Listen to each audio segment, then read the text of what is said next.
Chapter 762. Tens of thousands of destructive palm imprints slammed down, the entire space seemed to be on the verge of collapse. The spear in Jiang Kuang's hand slashed out as his constellation flashed. Behind Jiang Kuang, an incomparably gigantic spear manifested, surrounded by a pitch-black qi of destruction. Kill! Jiang Kuang roared. Being suppressed by Qin Wentian's unceasing attacks, Jiang Kuang's anger had long been ignited. At this moment, the terrifying spear in his hand spun madly as the black hairs shot out, directly smashing into the millions of palm imprints. The heavens and earth trembled as rumbling sounds echoed unceasingly. Only to see Jiang Kuang stepping out as his palms blasted out explosively. A gigantic spear over tens of meters in length shot through the air, aiming for Qin Wentian's true body. Qin Wentian's physique grew incomparably terrifying. Runic light shone resplendently, circulating around his body. His physique was gigantic, akin to a fiend god. His constellation appeared, suppressing all other constellations. Behind Qin Wentian, a giant shining with resplendent runic light appeared, capable of trampling the heavens and earth, suppressing the ancient eras. It shone brilliantly in tandem with Qin Wentian's true body. Countless terrifying suppressive bodies slammed downwards. Qin Wentian stomped on the air, causing a rumbling sound to echo out as the entire space trembled. The black hairs rushed over, yet they were actually trampled by a single stomp. Their frenzied howls of rage finally echoed out with a deafening rumble as they were crushed into dust. You want the limit? Let me show you. Qin Wentian coldly spoke. White light flashed from his body, intertwining with the light circulating around him. At this instant, Qin Wentian seemed to be bathed in divine light, capable of connecting the heavens and earth. Suppress! Qin Wentian roared. The suppressive might of the fiend god heavenly suppression art erupted forth, shattering the countless spears and causing the entire space to solidify. At this moment, the energy circulating around Qin Wentian had the power to destroy everything. Young master, be careful. An Immortal Foundation expert warned Jiang Kuang when he sensed the might. This attack was already extremely powerful, they could sense that it had already reached the limits of Jiang Kuang's combat prowess. This young man at the second level of celestial phenomenon truly had terrifying combat prowess. Jiang Kuang's palms trembled as a not very long ferocious spear appeared in his hands. He casually pierced through the air, causing a destructive current to sweep forth as a black-colored qi of annihilation circulated in the air. Qin Wentian retreated explosively, his tyrannical attack was completely disintegrated by a single stab from Jiang Kuang. Immortal weapon. Qin Wentian retreated into the air, staring at the ferocious spear in Jiang Kuang's hands. His eyes gleamed with an unexcelled sharpness as he stared at Jiang Kuang, so this is the extent of your cultivation base at the 5th level of celestial phenomenon. Regardless of combat prowess or weaponsmithing, I, Qin, am superior to you. I, Qin, originally have no grudge with the Jiang clan and I don't wish to stir up more trouble. If you release him now, I, Qin, will let this matter rest. I, Qin, will no longer pursue this matter. Qin Wentian's voice was as domineering as ever. It wasn't that he was extremely confident, but rather, it was because he deeply understood a logic.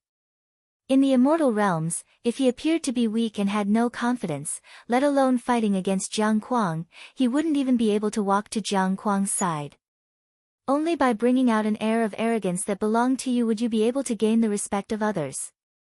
Naturally, the prerequisite was that you must have sufficient strength to match the domineering aura you displayed. If not, how would you be able to shock the experts at the banquet? And as expected, after personally witnessing Qin Wentian's combat prowess, the people of the Jiang clan regarded Qin Wentian with even more respect. With such combat prowess, if someone said that he wasn't a genius from a major power, they wouldn't believe it. Looking at the age of this person, he shouldn't be too old. He should be below 40 years of age. Jiang Kuang inclined his head, he similarly stared at Qin Wentian. In a battle of 3 levels, he was actually at a disadvantage. This wasn't something glorious at all. Your combat prowess isn't bad, but if it's merely this, I still don't wish to hand her over. Jiang Kuang stared at Qin Wentian. Today, he definitely wanted Qin Wentian to reveal his origins.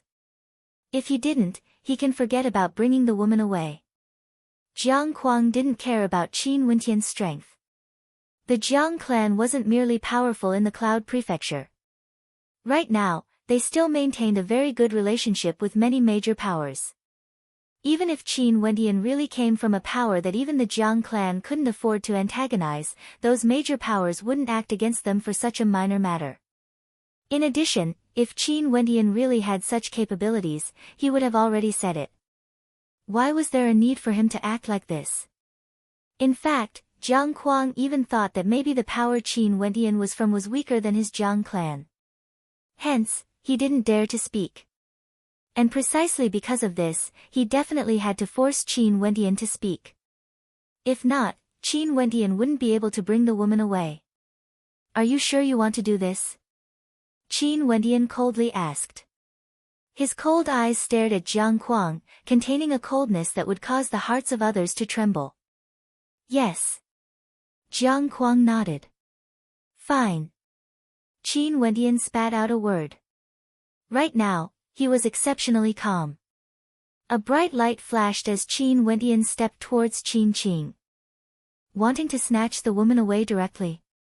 Jiang Kuang's eyes flashed with mockery. The ferocious spear in his hand stabbed out once more as boundless destructive qi frenziedly gushed towards Qin Wentian.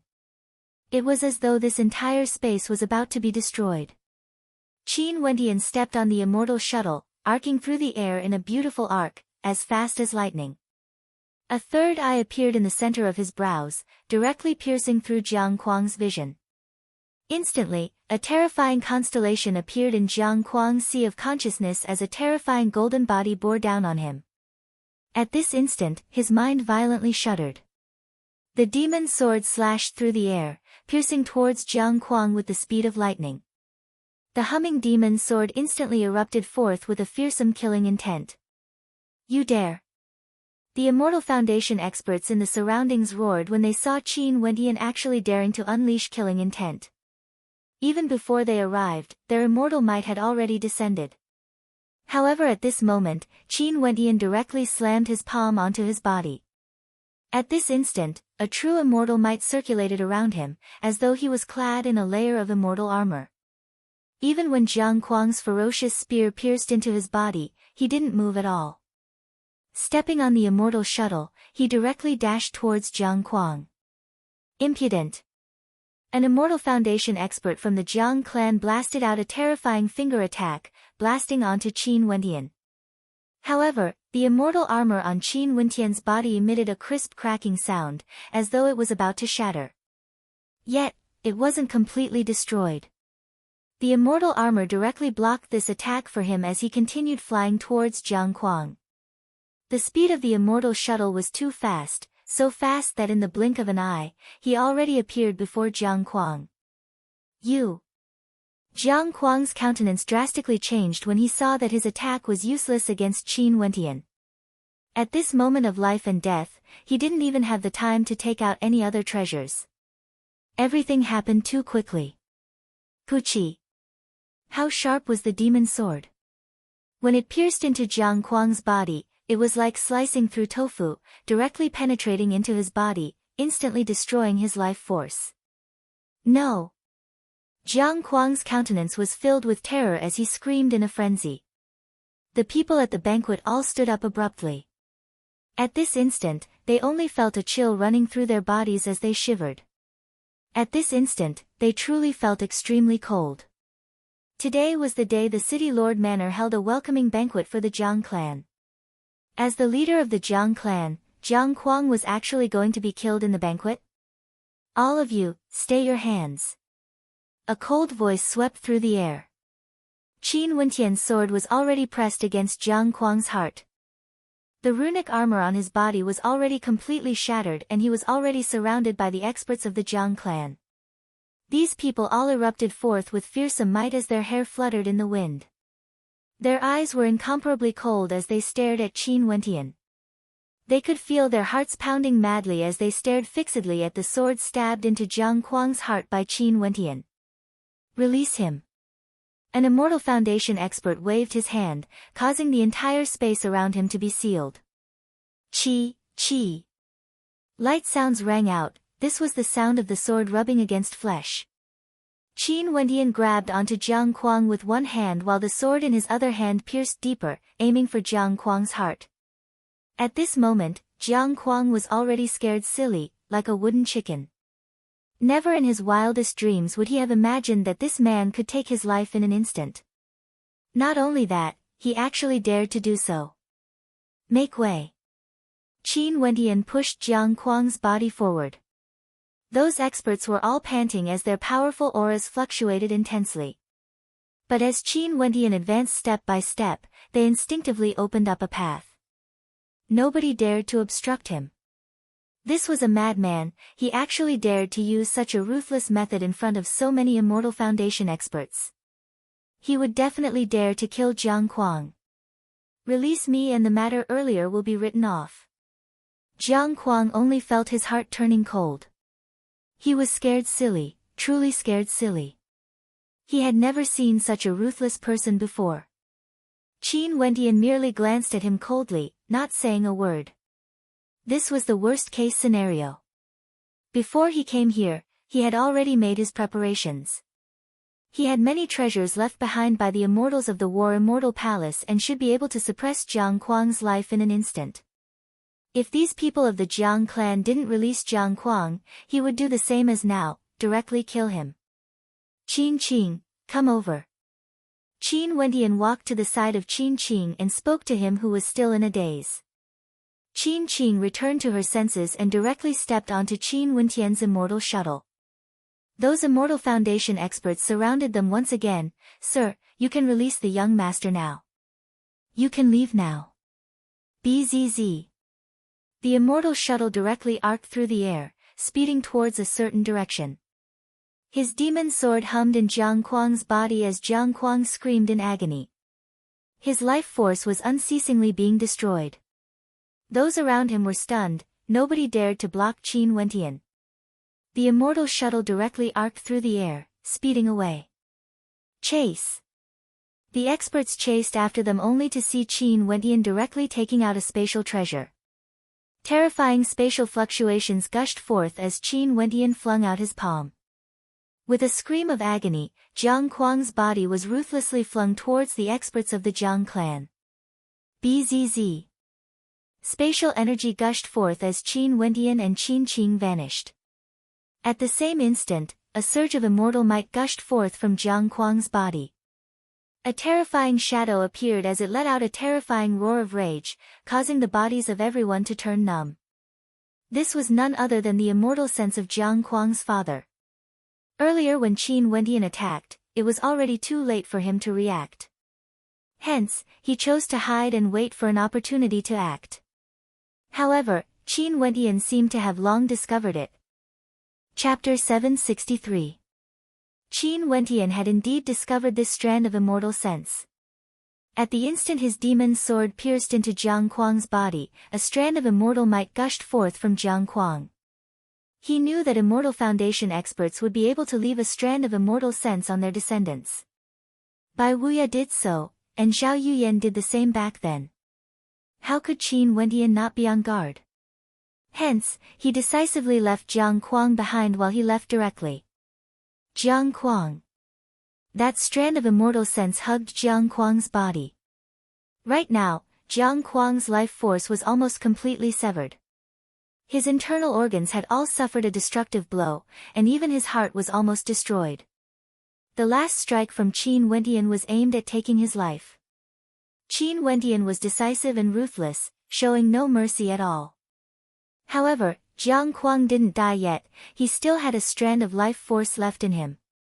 It was none other than the strand of immortal sense from his father that protected his heart, preventing it from being extinguished. But even so, Jiang Kuang was destined to be a cripple if he didn't die. There was no way for him to recover. This sudden scene truly shocked everyone. Even Xiaoyu felt his entire body turning cold as he perspired profusely. Too decisive and ruthless. Jiang Kuang completely held the advantage, and there was even an Immortal Foundation expert beside him. They all thought that as long as Jiang Kuang didn't relent, Qin Wendian wouldn't be able to bring Jiang Kuang away. In fact, even Qin Wendian himself wouldn't be able to leave this place. However, everyone underestimated the trump cards Qin Wendian had, as well as his decisiveness and ruthlessness. For the sake of a woman, he really killed Jiang Kuang of the Jiang clan. At that critical moment, his sword pierced into Jiang Kuang's body. With just a single thought, he could take Jiang Kuang's life. Who would dare to obstruct him? Even the strand of immortal sense from Jiang Kuang's father didn't dare to appear on Jiang Kuang's body. The moment it appeared, Jiang Kuang would die without a doubt. And it was precisely this kind of madness that gave Qin Wendian a glimmer of hope, allowing him to bring Jiang Kuang away. He simply doesn't want his life. Han Luo, who was in the governor's manor, felt his heart trembling. This was too crazy. Earlier, if Qin Wendian made the slightest mistake, his life would most probably end here. For the sake of a woman, was it worth it to take such a risk? There weren't many people like Qin Wendian. With his cultivation base at the second level of celestial phenomenon, he forcefully fought against Jiang Kuang, who was at the fifth level of celestial phenomenon. Not only that, Jiang Kuang was the first to take out an immortal ranked weapon. As for Zhao Yuyan, when she stared at the dying Jiang Kuang, her entire body trembled as her countenance turned pale. It was him again, destroying her hope. How could he dare to directly kill Jiang Kuang? How could he be so audacious? If he's alive, I want to see him. If he's dead, I want to see his corpse. The strand of immortal sense from Jiang Kuang's father icily spoke, causing Bu Yanyu, who was still in a dumbfounded state, to come back to her senses. She immediately commanded, "Search the entire city." A terrifying gleam of sharpness flickered in the eyes of the supreme elder of the Golden Armor sect. What a crazy fellow. His heart was filled with bewilderment. That fellow clearly had an extremely terrifying character behind his back. Why would he take the risk to kill Jiang Kuang? Could it be that the sect elders of this young man didn't like juniors to rely on their own prestige? Maybe this was the only explanation. As expected of a disciple nurtured by a supreme expert, Qin Wendian was only at the second level of celestial phenomenon, yet his methods already caused him to feel admiration. If he was in Qin Wendian's position, he would definitely not dare to do this. This was the consensus of everyone here. No one would dare to imagine that Qin Wendian would actually do this. Qin Wendian did this because he had no other choice. He had to save Qin Qing no matter what. Hence, he came to the city lord manor in such a domineering manner, creating a false impression, causing the Jiang clan to release Qin Qing out of fear. To the Jiang clan and Jiang Kuang, Qin Qing was insignificant. Releasing her wouldn't affect them at all. As long as Jiang Kuang released her, he would leave immediately. But since Jiang Kuang refused to release her, he could only act himself. And given his strength, in the city lord manor where experts were as common as the clouds, he would definitely die if he fought head-on. Hence, he grabbed hold of an opportunity and killed Jiang Kuang before bringing Qin Qing away. Naturally, to do all this, he still couldn't do without the spoils of war he plundered from the experts from the War Immortal Palace back in the particle world. For example, that defensive treasure was an immortal ranked treasure that could only be activated once and was exceedingly valuable. In order to save Qin Qing, he had no choice but to use it. The long-distance teleportation treasure was an exquisite scroll that could teleport a distance of tens of thousands of miles. Qin Wendian and Qin Qing directly appeared in another location in the worry-free city. Intense spatial fluctuations ravaged the area, causing Qin Qing's footsteps to be unstable. Qin Wendian grabbed hold of her and soared into the clouds, not daring to stay for even a moment longer. Even a distance of tens of thousands of miles wasn't considered much to Immortal Foundation experts. They had to leave the worry-free city in the shortest time possible. The Immortal Shuttle was a speed-type immortal-ranked weapon. It was as fast as lightning.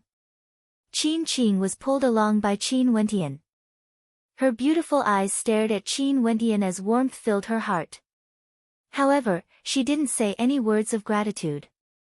She would never have imagined that Qin Wendian would actually do such a crazy thing for her. Big brother Qin, Grandpa and Qin Feng. Qin Qing spoke in a low voice. Don't worry, before we headed to the City Lord Manor, I already told them to leave. The Qin clan has also dispersed. Qin Wentian replied. Since he was already heading to the City Lord Manor, there was no need for him to leave behind any worries. When Qin Qing heard Qin Wentian's words, she completely set her heart at ease.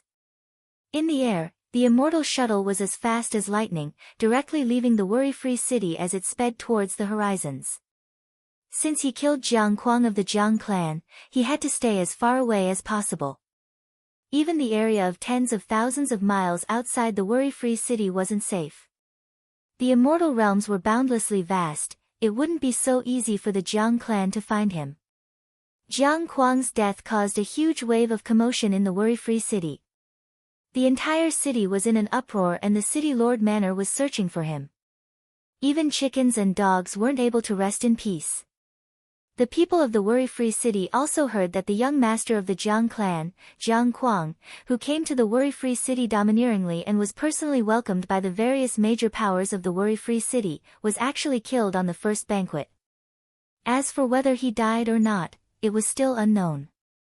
The news was sealed, but the Jiang clan was completely enraged. The City Lord Manor was under immense pressure. In fact, even the Jiangling king of the worry-free city had personally come. The Jiangling country controlled many cities and the Jiangling king of a country could be said to be a feudal vassal. But now that the young master of the Jiang clan almost died in the Jiangling country, he, as the Jiangling king, couldn't rest in peace. Hence, he came to cooperate with the Jiang clan to capture Qin Wentian. Very swiftly, Qin Wentian's arrest warrant was circulated throughout the entire Jiangling country. But to Qin Wentian, he had no idea about all of this. In a mountain range tens of thousands of miles away from the worry-free city, there was a stretch of jade-green mountain peaks. On one of the ancient peaks, there were a few simple-looking rooms. Outside the rooms, there was a stretch of lush greenery, with ancient trees towering into the skies. At the edge of the cliff, 3 silhouettes could be seen. One of them was currently practicing his fist arts, it was none other than Qin Feng. The other person was sitting cross-legged, facing the cliff as he breathed in and out. This person was none other than Qin Wentian. Other than them, there was also a young girl sitting not far away, silently observing the two of them. Naturally, this was none other than Qin Qing. During this month, Qin Feng's improvement is truly swift. He's already breaking through to the 9th level of Yuanfu and has even comprehended a mandate. Big Brother Qin's comprehension of the martial Dao is truly profound, no wonder he's so powerful. Qin Qing felt joy in her heart when she saw Qin Feng's improvement. If only her big brother Qin could stay by their side forever. In that case, he could continue to teach Qin Feng and she could cook food for him to eat. Qin Qing, why are you in a daze? Qin Mu walked over and sat beside Qin Qing. I'm thinking how good it would be if Big Brother Qin could stay here forever. We are truly fortunate to be able to meet Big Brother Qin. Qin Qing held her head in her hands as she smiled. Yeah, we are indeed very fortunate. Qin Mu nodded. If it wasn't for Qin Wentian, their entire family would have been finished. However, although Qin Feng is your big brother Qin's disciple, it's unavoidable for us to be separated. Qin Qing, don't be too sad when the time comes. Your big brother Qin needs to pursue his own future. At that time, we will roam the 4 directions, the further the better. Let's see if we can leave this boundless Jiangling country, or even the Cloud Prefecture. Qin Mu spoke to Qin Qing, his words causing Qin Qing's countenance to turn dim. That's right, Big Brother Qin had his own path to walk. How could he stay with them forever? Big Brother Qin has already done so much for them, he even risked his life to save her. Qin Qing nodded. At this moment, Qin Wentian, who was sitting at the edge of the cliff, emitted waves of his aura, as though a mysterious intent was faintly discernible. Qin Mu's eyes flashed with sharpness as he stared at Qin Wentian. Qin Wentian's entire body circulated with resplendent astral light as a mysterious energy radiating outwards in all directions. There seemed to be several different types of energy, extremely mystical. Your big brother Qin's cultivation base seems to have broken through. Seems like he's about to step into the third level of celestial phenomenon. Qin Mu mumbled. At this moment, Qin Wendian drew in a deep breath, as though he wanted to absorb the spiritual qi of heaven and earth into his body. His eyes opened as he felt a sense of refreshment. Master, you've woken up. Qin Feng ran over in joy when he saw Qin Wendian standing up. After that, he immediately pestered Qin Wendian, asking him about the problems he had in his cultivation. Qin Wendian answered them one by one, allowing Qin Wendian to comprehend them himself. After that, he tossed Qin Feng to the side and walked towards Qin Mu, smiling as he asked, "Old man, what are your plans for the future?" Roaming the four directions, it's impossible for us to return to the worry-free city. We will do our best to leave the Jiangling country, but I don't know how long it would take. Qin Mu smiled. It's good that old man has his own plans. As for Qin Feng and Qin Qing, I'll have to trouble you to take care of them in the future. Qin Wendian spoke. We're leaving. Qin Mu started. It's about time. We can't stay in the mountain range forever, right? Qin Wendian smiled. Master. Qin Feng ran over. Qin Qing glanced at Qin Wendian before lowering her head. However, Qin Mu was extremely calm. He patted Qin Wendian on his shoulder and spoke, "That's fine as well, us grandparents and grandchildren will drink a few cups with you. Consider it as a farewell gift for you." Right. Qin Wendian nodded his head. The four of them sat in a circle and picked up their wine cups, starting to drink. Even that last Qin Qing didn't say anything, she only drank her wine. The four of them didn't bring up any sad topics, and only minded their own business. As they chatted, the sun had already set. Qin Feng and Qin Qing had also fallen asleep on the grass. Qin Wendian glanced at the two of them as he smiled and nodded his head to Qin Mu. After which, his silhouette flickered as he disappeared under the moonlight. After Qin Wendian left, the eyes of Qin Feng and Qin Qing, who were sleeping quietly, glistened with tears. Chapter 764. The worry-free city alone was already extremely vast. Let alone the entire Jiangling country, there were countless cities and even more outside the cities. It was unknown how many transcendent powers there were. As for the Cloud Prefecture, even if an Immortal Foundation expert wanted to venture out, it would be extremely difficult. From this, one could very well imagine how vast the Cloud Prefecture was. In a certain wilderness of the Jiangling country, a young man sat on a demonic beast, flying through the air at a speed that was neither fast nor slow. This young man sat cross-legged with his eyes closed, as though he was cultivating on the back of the demonic beast. As for the demonic beast, it was a pure white one. Its entire body was covered in fur and it looked extremely adorable. So sleepy. The demonic beast spoke in a human voice as it stretched its front paws, appearing extremely comical. Qin Wendian rolled his eyes and directly rapped Little Rascal's head. He spoke in a depressed tone, "You little rascal, you slept for an eternity. I still need to borrow the power of an immortal treasure to keep you by my side. You just woke up not too long ago and you're already feeling sleepy again.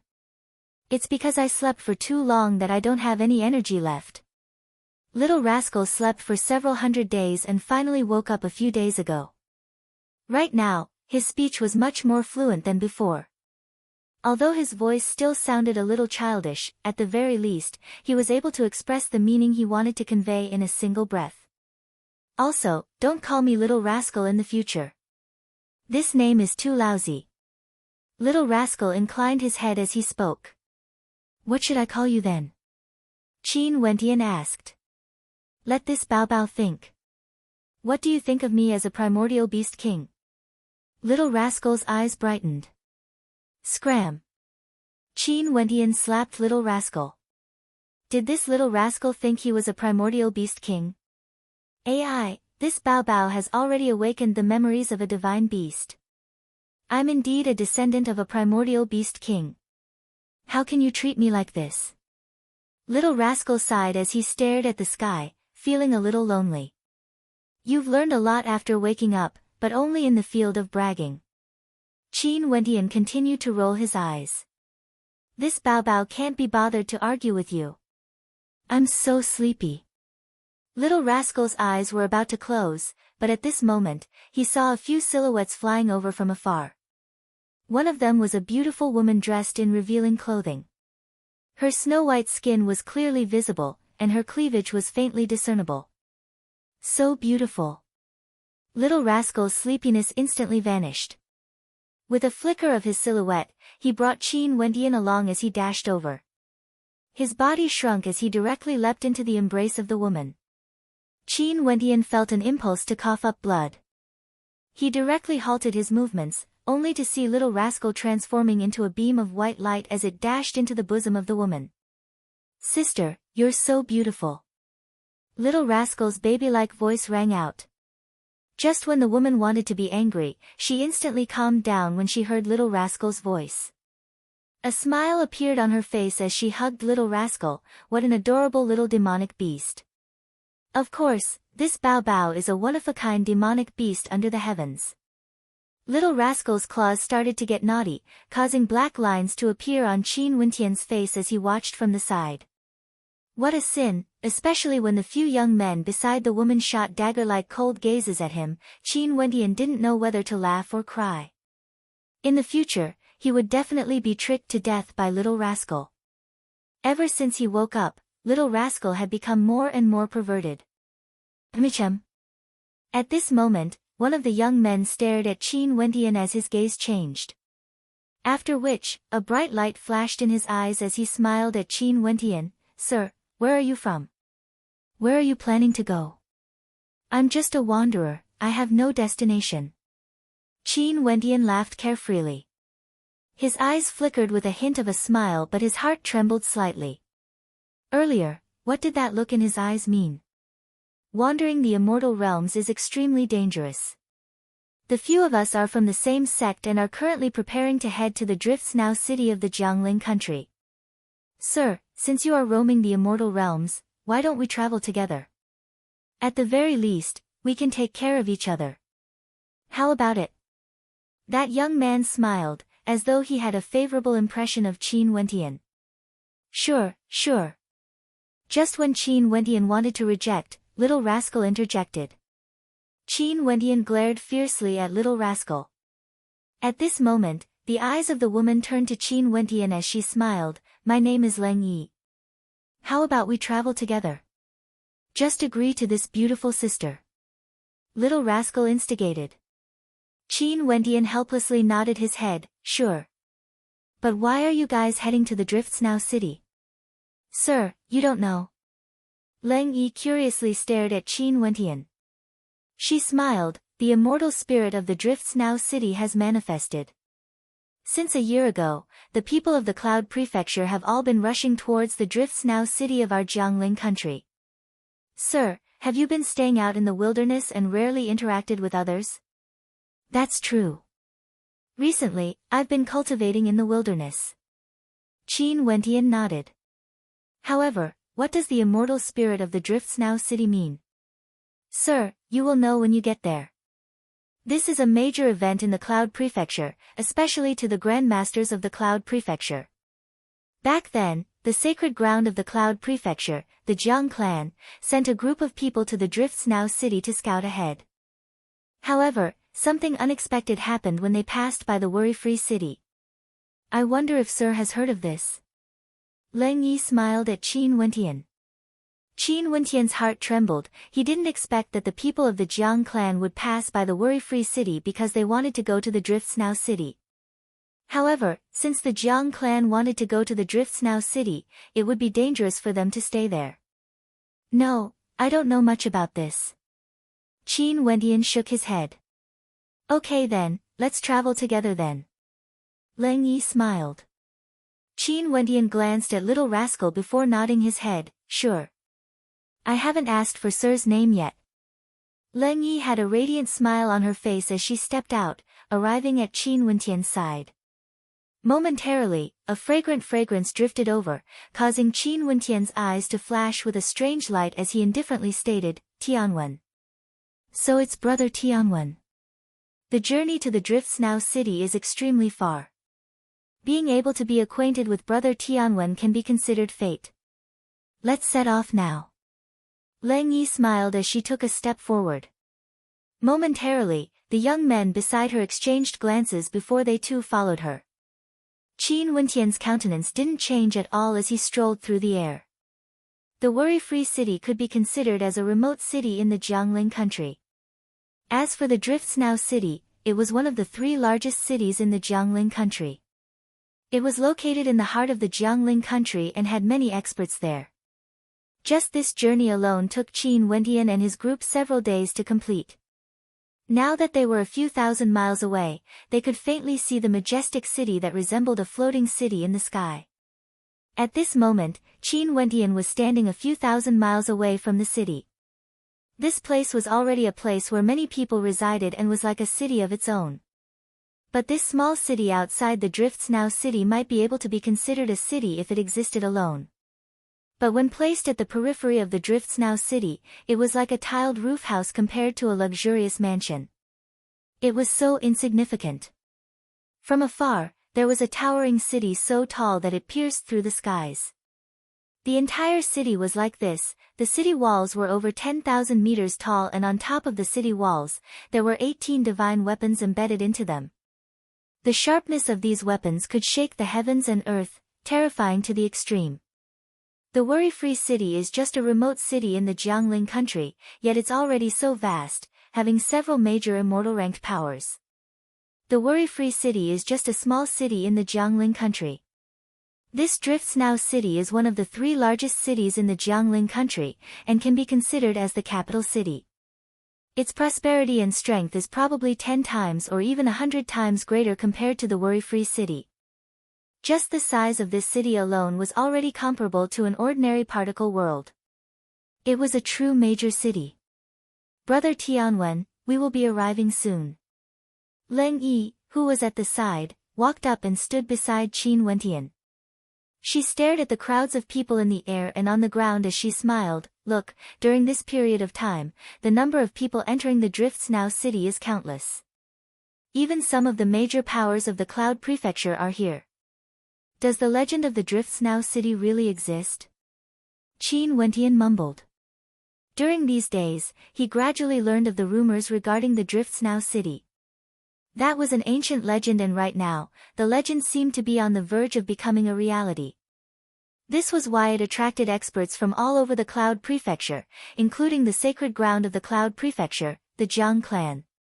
Being able to cause such a commotion, how could it be fake? The experts of the Cloud Prefecture are all extraordinary characters. Leng Yi smiled. Let's go, let's find an inn to enjoy some delicacies before we continue our journey into the Drifts Now city. How about it? Right. Qin Wentian nodded his head. A white light flashed as little rascal leaped onto his shoulder. It stared at the city and spoke in a baby voice. This city is so tall, this Bao Bao can sense an awakening energy. Are you for real? Leng Yi giggled as she stared at little rascal. This Bao Bao's words are naturally true. Little rascal was unconvinced. Okay, I believe you. Leng Yi nodded her head. However, she only saw that Qin Wentian was still standing there unmoving. She involuntarily turned her head and asked, Tianwen, let's go. It's fine. Since we've already arrived at the Drifts Now city, let's part ways here. Qin Wentian emotionlessly spoke. After which, he directly brought little rascal in another direction, heading towards the Drifts Now city. This scene caused Leng Yi to frown as her beautiful eyes abruptly flickered with a cold light. Wait a minute. At this moment, Leng Yi spoke. There was no longer any warmth in her voice, it was filled with coldness. Qin Wentian turned his gaze over, staring at Leng Yi. Is there anything? Your name isn't Tianwen, it should be Qin Wentian. Leng Yi twisted her slender waist as she walked towards Qin Wentian. The smile in her eyes flickered with a hint of teasing. How do you know my name?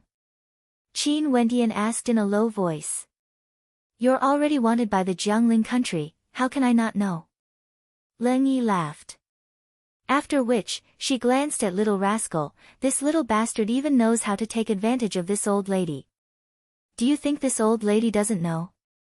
Little rascal's eyes flickered. He stared at Leng Yi as he spoke, this Bao Bao is so angry. This ugly woman is so hateful.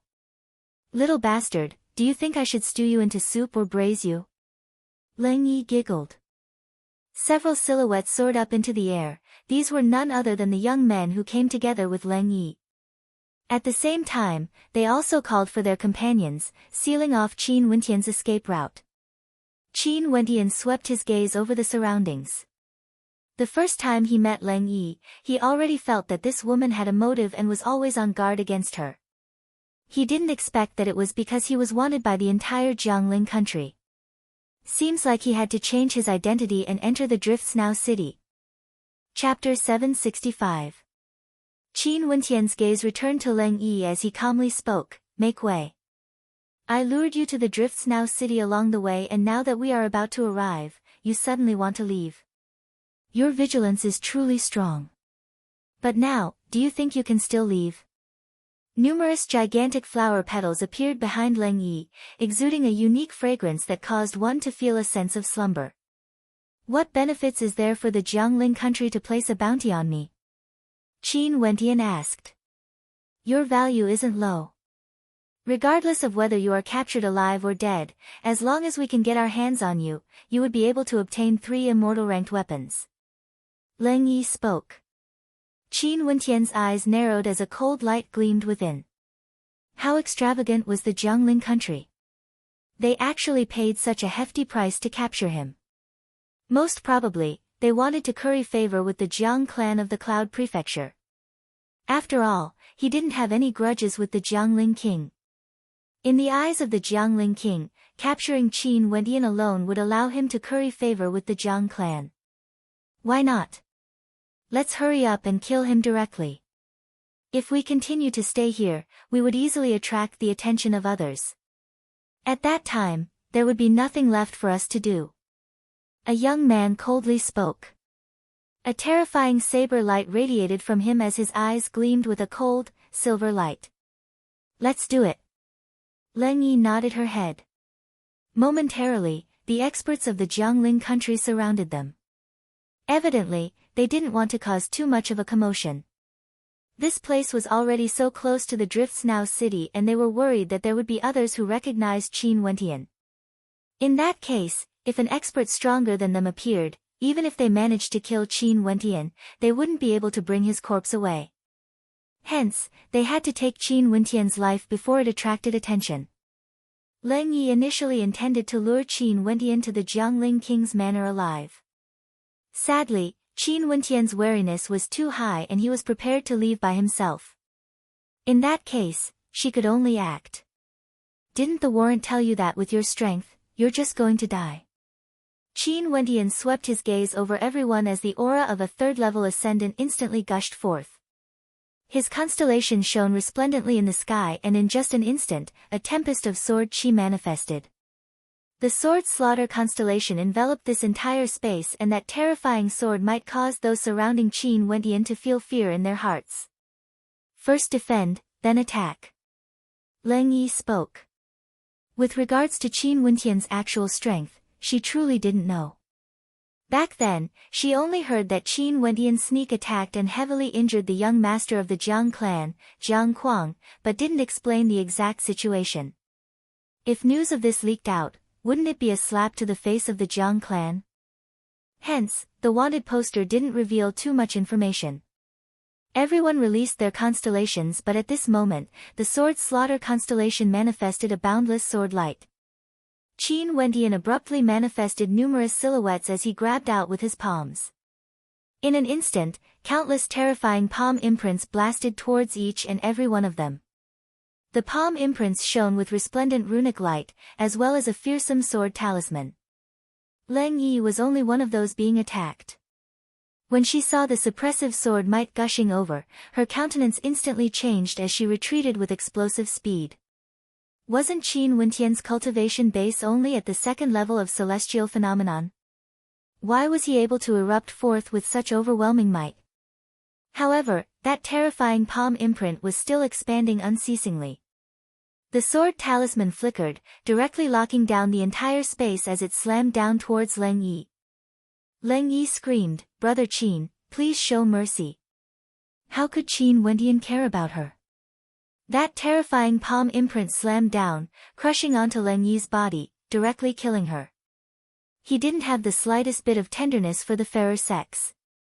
This maiden's schemes were extremely deep, and her personality was extremely vicious. How could Qin Wentian show mercy? Not only for Leng Yi, at this instant, several silhouettes of Qin Wentian appeared. The experts surrounding him all suffered tyrannical attacks as rumbling sounds rang out unceasingly. The cultivation bases of these people were all between the second level of celestial phenomenon to the fifth level of celestial phenomenon. Without exception, all of them were directly slapped to death by Qin Wentian's palm imprint. After Qin Wentian absorbed the sky demon oracle bone, his fiend god body refinement art gradually took form. Just his fleshly body alone was already extremely tyrannical. With the fiend god heavenly suppression art, in addition to his own tyrannical attacks, as well as his comprehension of innate techniques, although he was only at the third level of celestial phenomenon, his combat prowess had already reached a terrifying level. At the very least, ordinary fifth-level celestial phenomenon ascendants could be slain with a single palm strike. The commotion here instantly attracted the attention of the people below. They inclined their heads and stared at the young man in the air, silently musing at how terrifying this man's combat prowess was. He was simply invincible, directly killing those who were surrounding him with a single strike. However, at this moment, Qin Wentian directly departed, moving in the direction of the Drifts Now city. Before this, he had already sensed Leng Yi's intentions towards him. It was just that he didn't know that the Jiangling country had issued a bounty for him. As to why he didn't mind following Leng Yi, it was because given Qin Wentian's strength, he didn't care about Leng Yi at all. If Leng Yi dared to have any ill intentions towards him, he could easily capture her or even kill her. The Drifts Now city was one of the three main cities of the Jiangling country.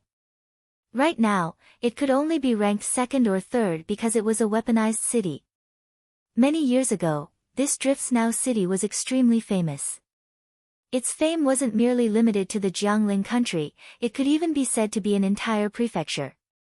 It was just that as time flowed by, the immortal spirits of the Drifts Now city fell silent, causing this city to gradually fade out of the vision of the Cloud Prefecture. But even so, it was still extremely prosperous and could be considered as one of the most prosperous cities in the Jiangling country. Qin Wentian stood at the foot of the Drifts Now city, inclining his head as he stared at the towering city walls. It was as though this vast and boundlessly vast ancient city was constructed at an extremely high altitude. Standing at the foot of the city walls, the 10,000-meter-tall city walls seemed incomparably tiny. Each of the 18 divine weapons were incomparably gigantic. Saber, spear, sword, halberd, all of them were embedded into the walls, exuding a sense of majesty, exuding an aura of vicissitudes. The demon sword on Qin Wentian's back hummed softly as it trembled. Beams of sharpness bore down on Qin Wentian, or more accurately, onto the demon sword on Qin Wentian's back. This caused Qin Wentian's eyes to flash with a strange light as he stared at the 18 divine weapons.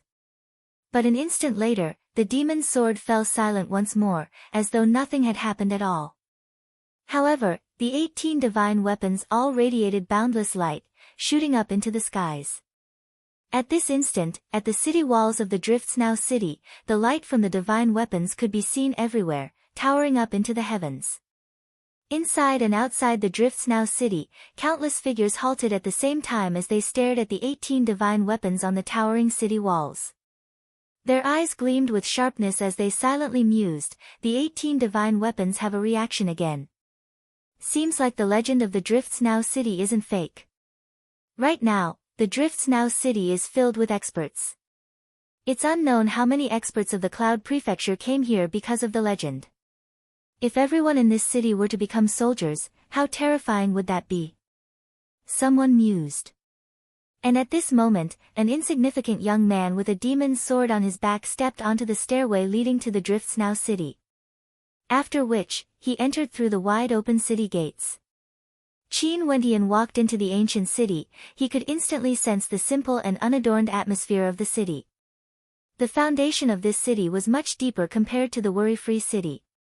Just by looking at the tall and sturdy buildings, he could tell that they were all constructed from unique materials.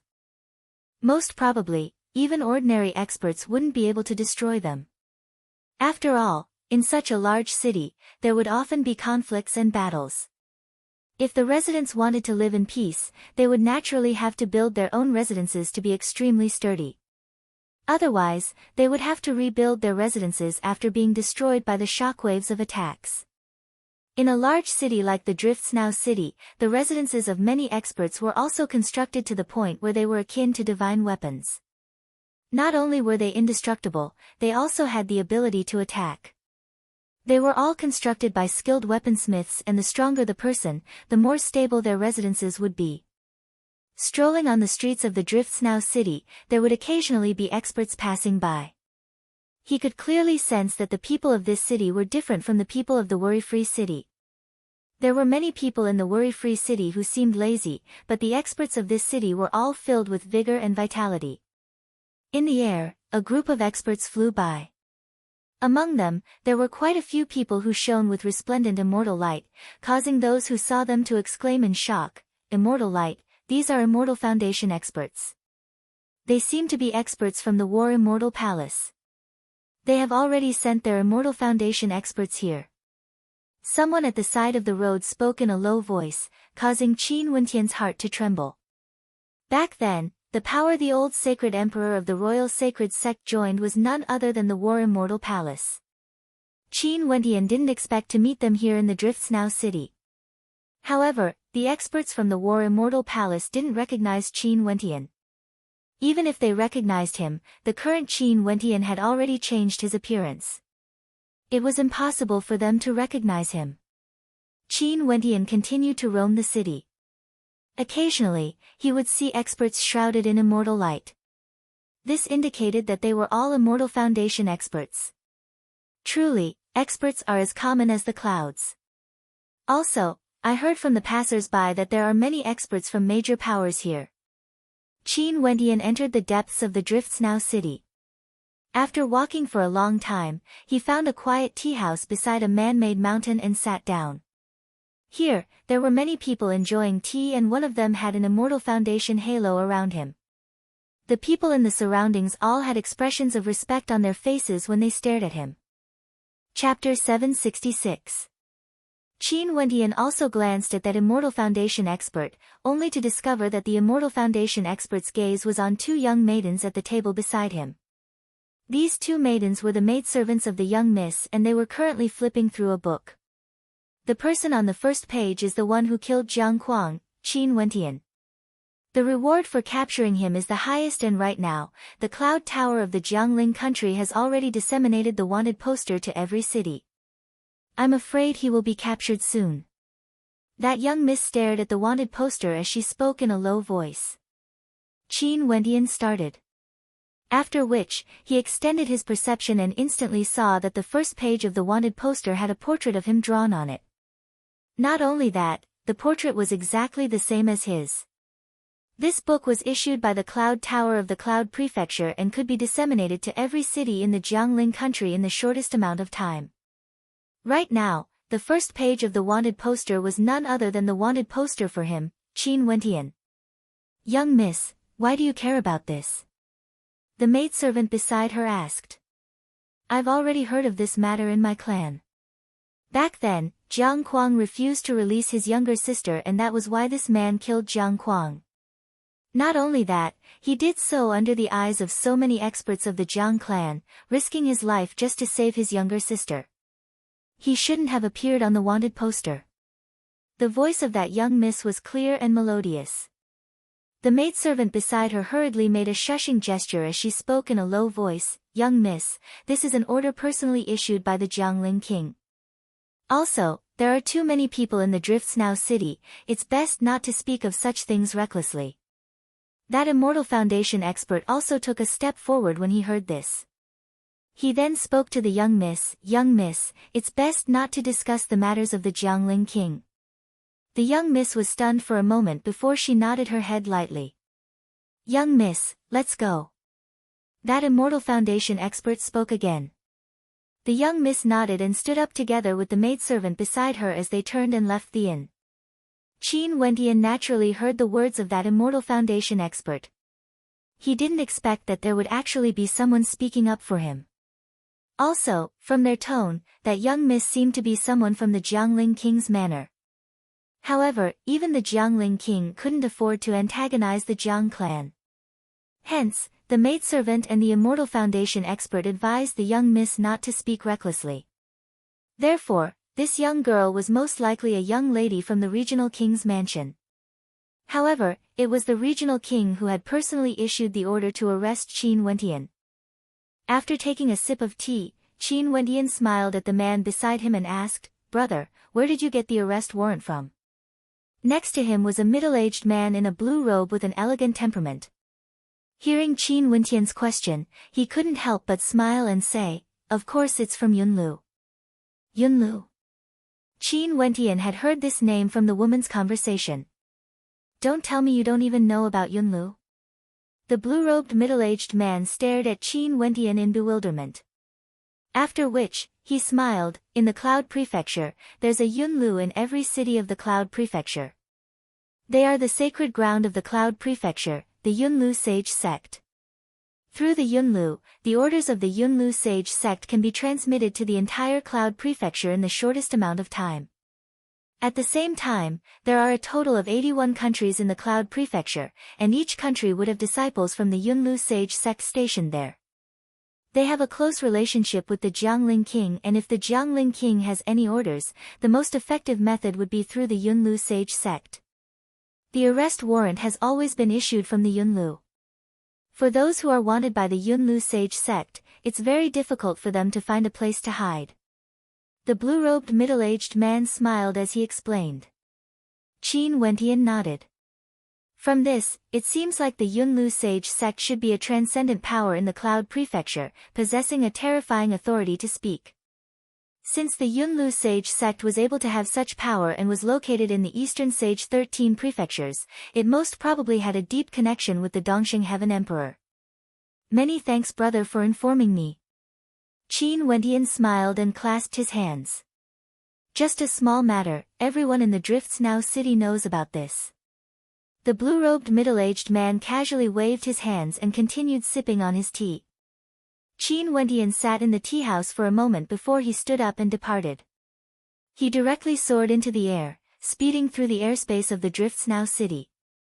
Qin Wentian increased his speed and sped through the airspace of the Drifts Now city. He encountered even more experts, truly hidden dragons and crouching tigers. For Immortal Foundation characters, Qin Wentian had already seen hundreds of them, all of them shimmering with resplendent immortal light. Just by walking on the streets, one would be able to recognize them with a single glance. After a long time, Qin Wentian saw a vast public square before him. There were many experts gathered there, all of them surrounding an incomparably resplendent ancient bell. This ancient bell was over 1,000 zhang in height and was incomparably terrifying. Bell chimes lingered in the air as runic light filled the sky, illuminating the entire world. On the vast earth, there were many runic lights shooting down. Tens of thousands of runic inscriptions landed on the ground, exuding a profound and unfathomable aura. Is this a divine weapon?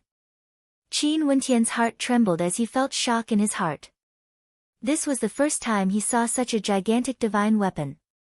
It was even larger than the demon's sword and was so resplendent.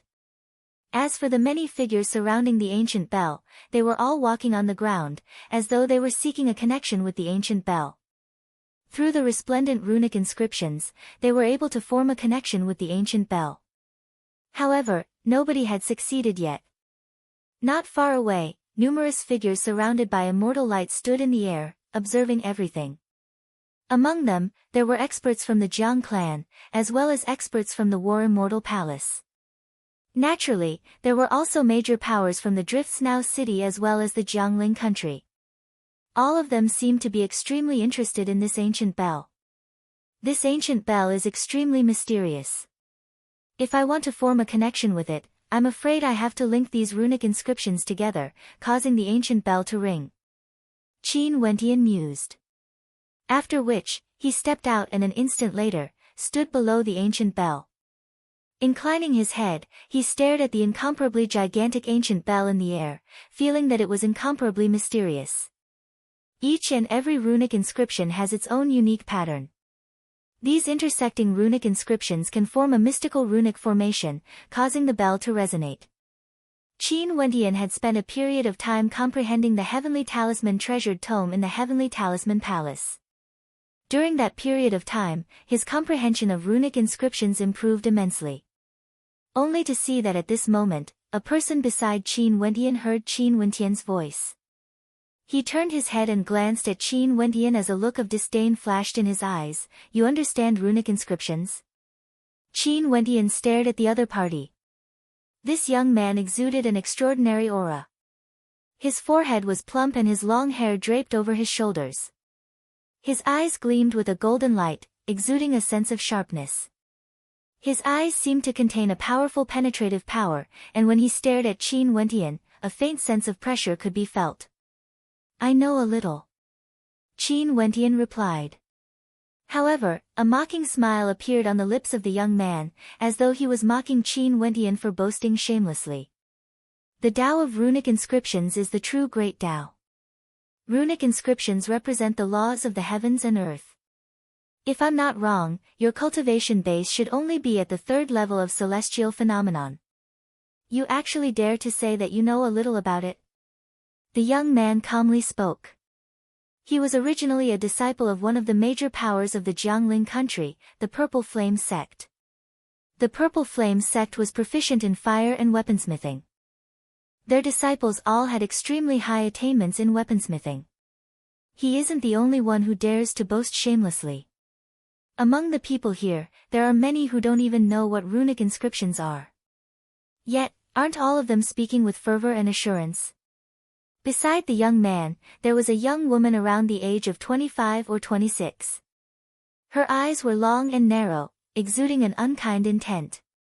Her mouth was very sharp and although she looked pretty good, it didn't look harmonious at all. Ha, you guys should be from the Purple Flame sect, right? The 9 ancient bells of the Drifts Now City all contain a marvelous energy within. Only an extremely rare few can sound them. The fame of the Purple Flame sect has already spread far and wide in the Jiangling country. There aren't many who can match up to them in terms of weaponsmithing. Today, I truly want to see if you guys can make this ancient bell chime. Someone at the side laughed uproariously.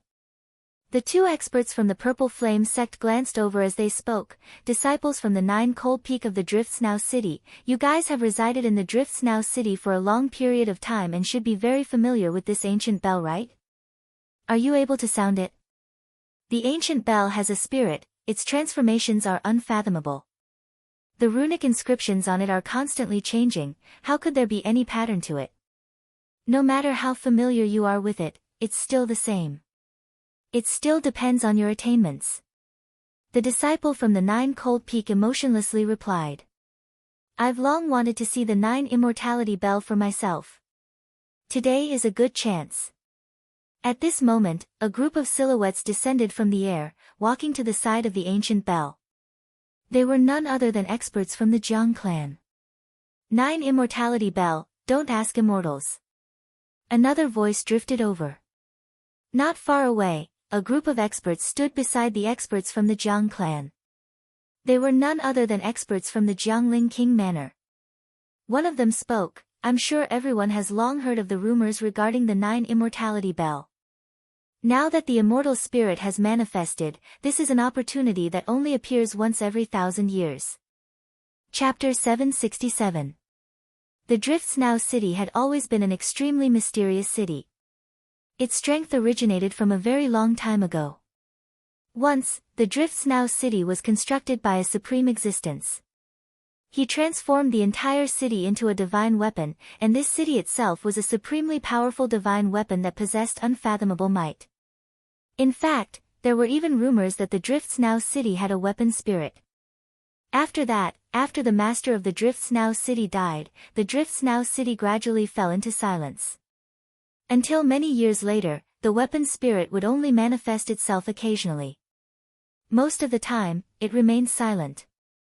But every time it manifested, it would be the period when the Drifts Now City summoned its master.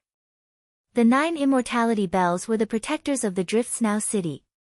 From ancient times until now, they had always been located within the Drifts Now City and had an incomparably long history. Every time the weapon spirit manifested itself, it would be a sign of the 9 immortality bells appearing. The 9 immortality bells were originally 9 divine weapons.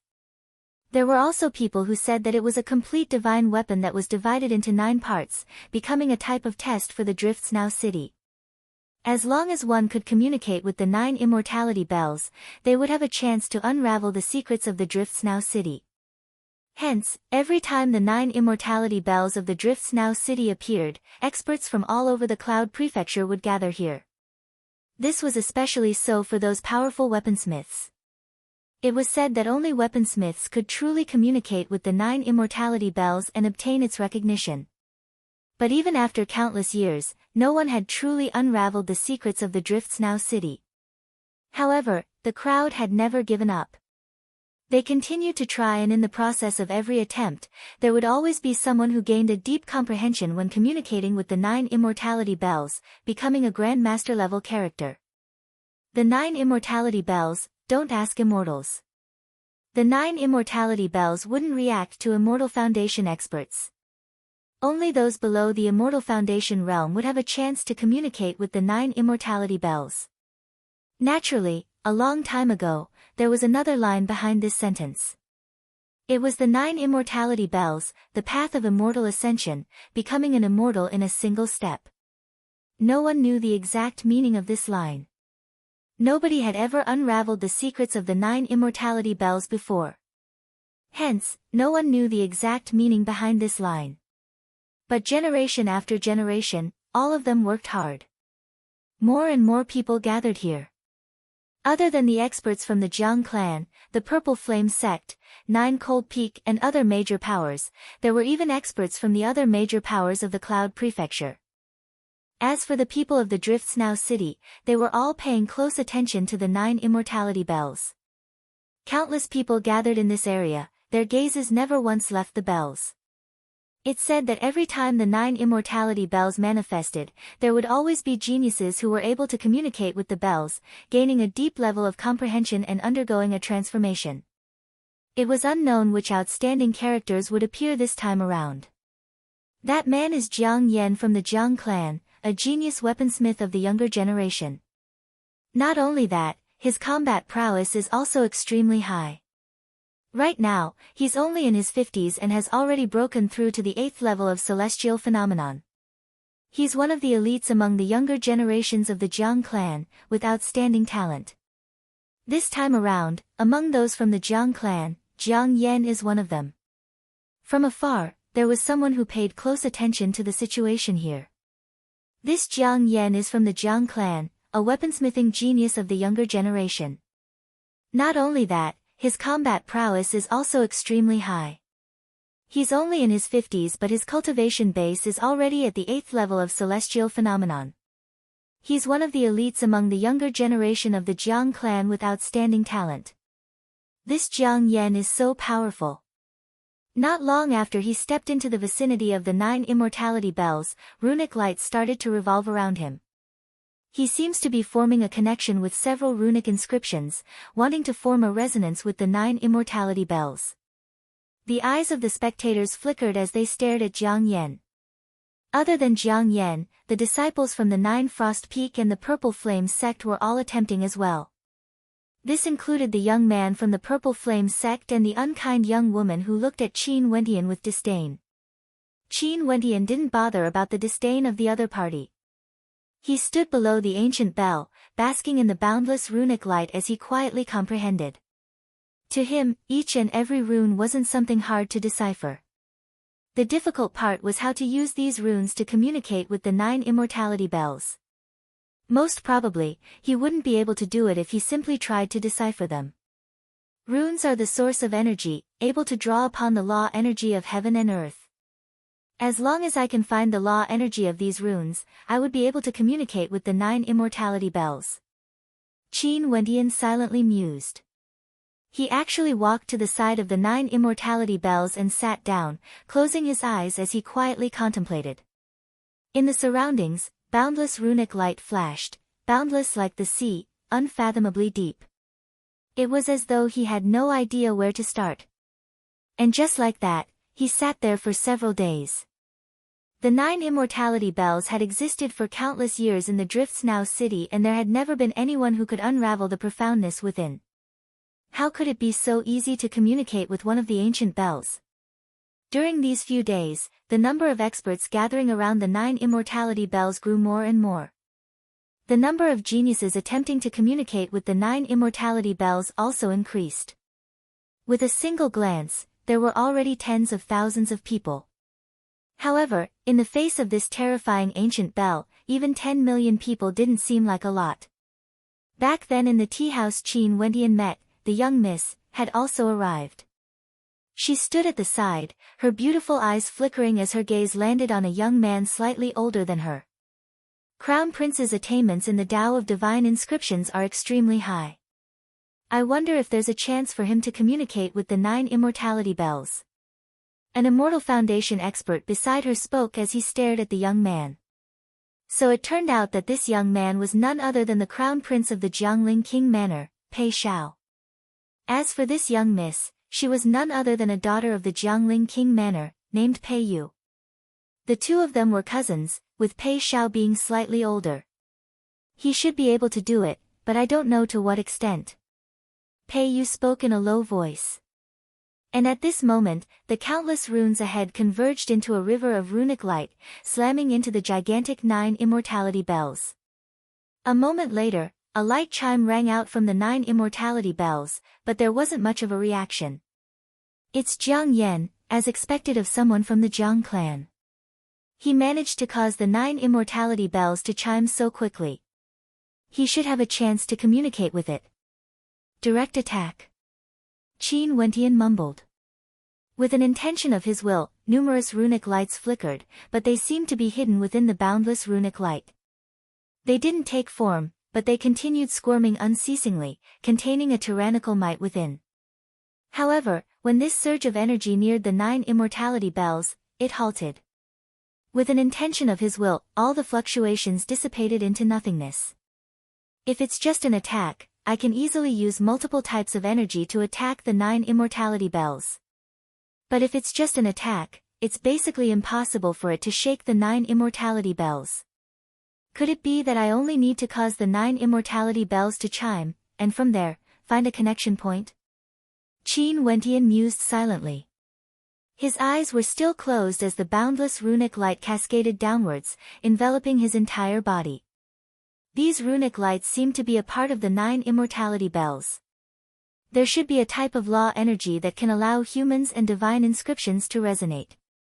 Qin Wendian silently mused. Runic inscriptions were able to activate law energy. What he needed to do was to find out where this type of energy came from. However, this seemed to be extremely difficult. For the next few days, more and more experts tried to cause the 9 immortality bell to chime. However, they still chose to stay and didn't leave, continuing to attempt. Right now, they could only sense a faint trace of the 9 immortality bell's immortal spirit. The Crown Prince has succeeded. Although he has no way to completely communicate with the 9 immortality bells, as long as he can cause the bell to resonate with him, the 9 immortality bells would pay attention to him. As long as the Crown Prince can forge a powerful divine weapon, he would still have a chance to gain the recognition of the 9 immortality bells. Many experts from the King Manor gathered together as they discussed the current situation.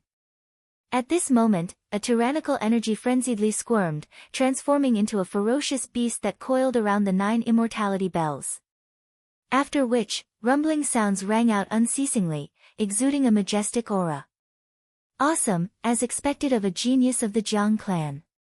An expert from the King Manor praised as he stared at the experts from the Jiang clan. Jiang Yan was truly very powerful, he was at the forefront of the 10 million participants. If there was someone who could communicate with the 9 immortality bells, that person would definitely be him, Jiang Yan. Boom! Another series of chimes rang out. However, the commotion caused by this chime was much smaller compared to Jiang Yan. However, it still caused the disciple from the Purple Flame sect who had disdain for Qin Wentian to have a complacent expression on his face. He could sense a pair of formless eyes staring at him. That must be the immortal spirit of the 9 immortality bells. I still need to work harder. That person clenched his fists tightly, feeling somewhat agitated as he continued his attempts.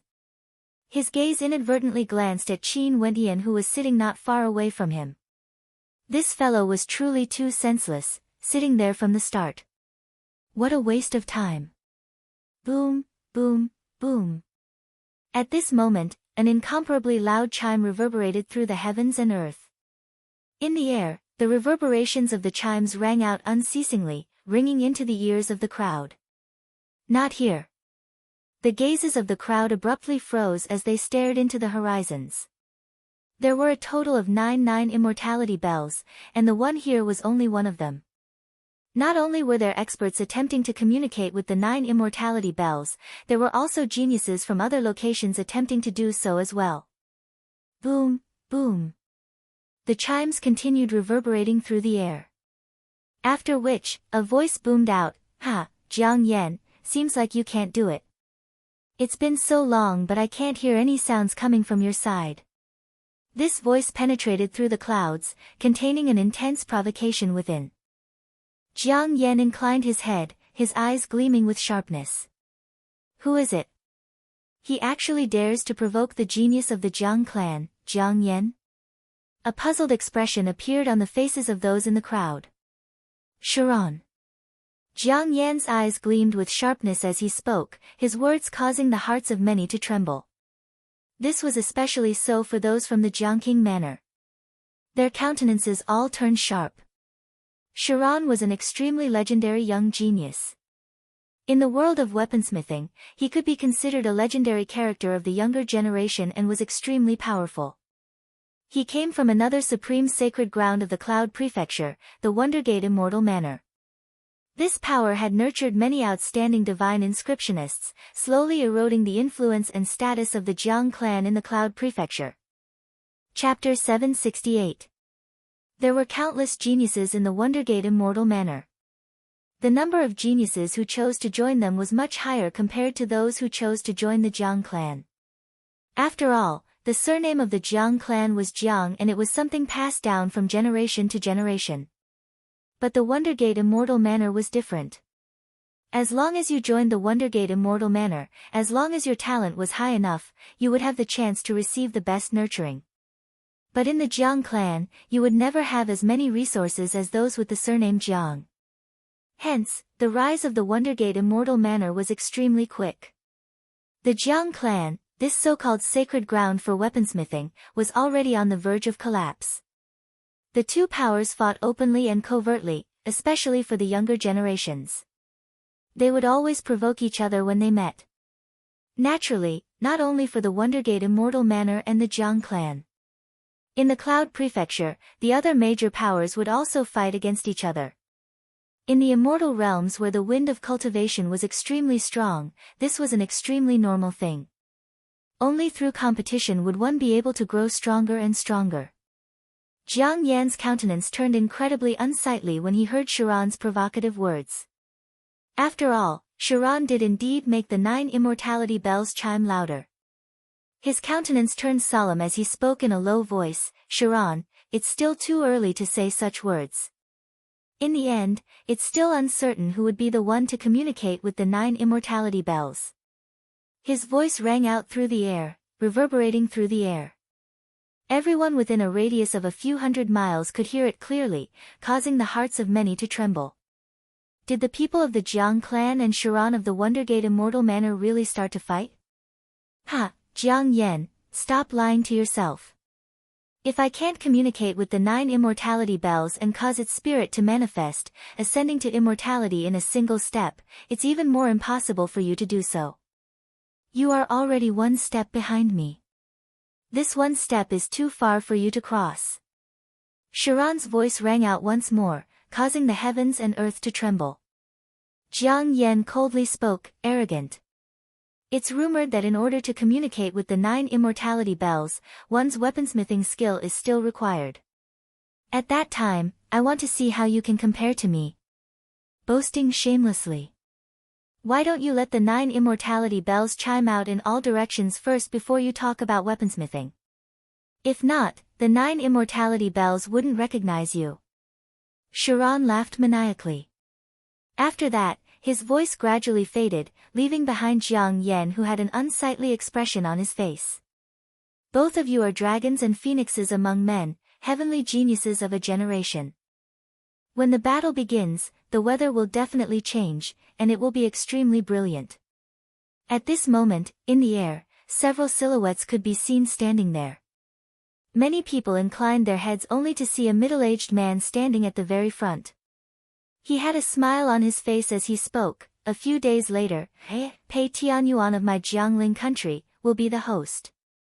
How about it? I, Ji Kong, will be with the Duke. I hope that all the heavens chosen will honor me with your presence. A person at the side laughed, his words causing the hearts of many in the Drifts Now city to tremble. Was that middle-aged man standing in the air the Jiangling king of the Drifts Now country? He has also come to the Drifts Now city. However, this was only normal. The 9 immortality bells of the Drifts Now city had manifested, attracting many geniuses from the various sacred grounds of the Cloud Prefecture. Although Pei Tianyuan was the Jiangling king of the Jiangling country, in the perspective of the Cloud Prefecture, he had no way to compare to the backing of these geniuses. However, Pei Tianyuan wouldn't go so far as to flatter them. After all, as the Jiangling king of one of the 81 countries of the Cloud Prefecture, Pei Tianyuan himself naturally had some background. It was just that no one knew which subordinate of the Dongxing Heaven Emperor he was. As for this Ji Kong, he was also an extraordinary character. He was a disciple of the Cloud Tower Sage sect, a sacred ground of the Cloud Prefecture, and had an extremely deep background. He was in charge of all the cloud towers in the Jiangling country. Since it's an invitation from the 2 of you, I, Jiang Yan, will naturally attend. Jiang Yan spoke. Earlier, the Jiangling king Pei Tianyuan and Ji Kong issued a warrant for Qin Wentian's arrest. Since the Cloud Tower issued the warrant, it could be considered that he owed them a favor. In addition to the fact that the Jiangling king had an extremely deep background, he naturally wouldn't reject. Since the Jiangling king and Tower Lord Ji have invited us, how can we reject? Chiron from the Wondergate Immortal Manor also spoke in a heroic manner, agreeing to attend the banquet. For those who wish to attend, feel free to come. I'll set the time and location first. 7 days later, at the Drifts Now Inn. The Jiangling king Pei Tianyuan laughed, his words causing many to agree. However, for those with weaker talent and no background, they didn't say anything.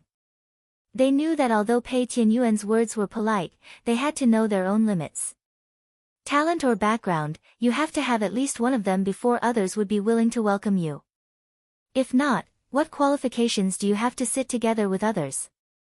If that's the case, you would only attract disdainful gazes from others because you weren't on the same level as them. Thank you everyone for honoring me with your presence. Pei Tianyuan smiled and nodded when he heard many people agreeing. He then turned his gaze downwards, glancing at Pei Shao. Pei Shao. Pei Tianyuan called out. Jiangling king. Pei Shao respectfully greeted. Learn more from the geniuses here. Pei Tianyuan emotionlessly spoke. Pei Shao nodded. Pei Shao understands. Emicham, Pei Tianyuan nodded. He then glanced at the little miss of the Jiangling king manor, Pei Yu, as he spoke. Don't loiter around outside every day, return earlier. Yes. Pei Yu bowed to Pei Tianyuan. She and Pei Shao were both juniors of Pei Tianyuan. As the Jiangling king of the Jiangling country, Pei Tianyuan supported the entire Jiangling king manor and had a transcendent status. Although Pei Yu didn't dare to agree with Pei Tianyuan's way of doing things, when she questioned the arrest warrant for Qin Wentian, the Immortal Foundation expert beside her immediately stopped her. After all, to the people of the Pei clan, Pei Tianyuan was a lofty existence, unquestionable. Pei Tianyuan nodded. After which, he and Ji Kong sped away, vanishing from sight in an instant. Qin Wentian had no way to see how they left. He could only say that the strength of the Jiangling king Pei Tianyuan was something he couldn't imagine. Most probably, Pei Tianyuan was a character with multiple layers of immortal foundation. After Pei Tianyuan left, everyone continued to bathe in the boundless runic light as they attempted to communicate with the 9 immortality bells. Regardless of participants or spectators, the number of spectators grew more and more. The news of what happened in the Drifts Now city circulated out, causing many experts of the Cloud Prefecture to head over to spectate. The number of people gathered in the Drifts Now city grew more and more. Experts were as common as the clouds, crouching tigers and hidden dragons. Even in the surroundings of the 9 immortality bells, there weren't enough seats left. Because there were too many people, it was extremely crowded. Many people came here purely to join in the fun. What a waste of time. Below the 9 immortality bells, a young woman with a cold and arrogant demeanor could be seen. Her eyes swept over the people in the surroundings, causing many to involuntarily retreat a few steps. The vast majority of people are only here to play. Let alone making the 9 immortality bells ring, most probably they don't even have the ability to inscribe low-level divine inscriptions. A young man at the side laughed. They were also from outside the Cloud Prefecture and weren't from the Jiangling country. They were from a major power in the Cloud Prefecture, the Seven Sword Sect. The people of the Seven Sword Sect were proficient in sword-type astral souls. The majority of them had sword-type astral souls and were extremely powerful. The young man and woman who spoke both had ancient swords strapped on their backs. The sword hilts were inscribed with a unique diagram of 7 swords. As long as one was experienced and knowledgeable, they would be able to identify them with a single glance. The disciples of the Purple Flame sect naturally knew what was good and bad. The young man from the Purple Flame sect who insulted Qin Wentian earlier walked over and politely asked, "Are the 2 of you disciples of the Seven Sword Sect? Who are you?" The young woman glanced at him as she emotionlessly asked. "I'm Xian Zhu from the Purple Flame sect. It's my honor to be able to meet a genius from the Seven Sword Sect." That young man respectfully replied. One of his junior apprentice sisters also walked over. Not long ago, she was still extremely arrogant, but now, she was extremely polite. Seems like there are many elites among those who came to the Drifts Now city. Even the geniuses from the Seven Sword Sect are here. The countenance of the arrogant young woman from the Seven Sword Sect was as cold as ever. She calmly replied, "The Purple Flame sect should be a weaponsmithing power, right? This place is so noisy and there's almost no space left. Do you guys still have the peace of mind to comprehend and communicate with the 9 immortality bells?" It's true, but no matter where we go, there would always be people who think they're infallible and come here to join in the fun. For example, that young man over there. When I first saw him, he was already sitting there. Now that a few days have passed, he's still the same, acting as though he can really communicate with the 9 immortality bells. How shameless. Xian Zhu pointed to Qin Wentian in the crowd as he spoke. Qin Wentian had always been in a state of silence, isolated from the outside world. He was quietly communicating with the 9 immortality bells, trying to comprehend his own laws. However, in the eyes of others, this wasn't the case at all. In that case, why don't you drive some of them away? The arrogant young woman coldly spoke, her words causing Xian Zhu to freeze. After which, he only saw a few experts from the Seven Sword Sect unleashing boundless sword might as they coldly snorted, "Those who can't communicate with the 9 immortality bells, leave this place immediately. If not, don't blame us for being merciless." As the sound of his voice faded, sword chi gushed forth in the air. The terrifying sword might instantly stunned many people. Many people stared at them as someone spoke in a low voice. It's the disciples of the Seven Sword Sect. The Seven Sword Sect is an extremely tyrannical power in the Cloud Prefecture. Many people discussed. After which, many people started to leave. Although they felt depressed in their hearts, there was nothing they could do. This was strength. The strength of the other party was there for all to see. What else could they do? Even if they were expelled, they could only leave. The people from the Seven Sword Sect were extremely arrogant. Everywhere their swords passed by, the threat they posed was immense. What are you guys still standing there for? Do you want to leave as well? The icily arrogant young woman glanced at Xian Zhu from the Purple Flame Sect. Xian Zhu nodded his head as he spoke. For those who don't have the ability to communicate with the 9 immortality bells, just leave this place. After speaking, his gaze swept over the crowd only to see that Qin Wentian was still sitting cross-legged there. His eyes involuntarily flickered with coldness as he walked towards Qin Wentian. A violent aura gushed forth as he ferociously gushed forth. Right now, Qin Wentian was at the most crucial moment. He could faintly sense the source of that formless law energy. Tens of thousands of formless runic lights were flowing about, and if there were any supreme experts here, they would discover that at this moment, the runic lights in this space seemed to be flowing in a mystical rhythm, revolving around the 9 immortality bell. Chapter 769. Qin Wentian had no distractions in his heart. Even when Xian Zhu's tyrannical aura pressed down on him, Qin Wentian didn't sense it at all. In his consciousness, the boundless runic light coalesced into a single entity, circulating around the 9 immortality bell. A terrifying bell chime rang out, causing his body to tremble violently. His consciousness seemed to have entered the 9 immortality bell and he saw a blurry space. Faintly, a pair of eyes could be seen staring at him. At the same time, Qin Wentian also felt a mysterious energy.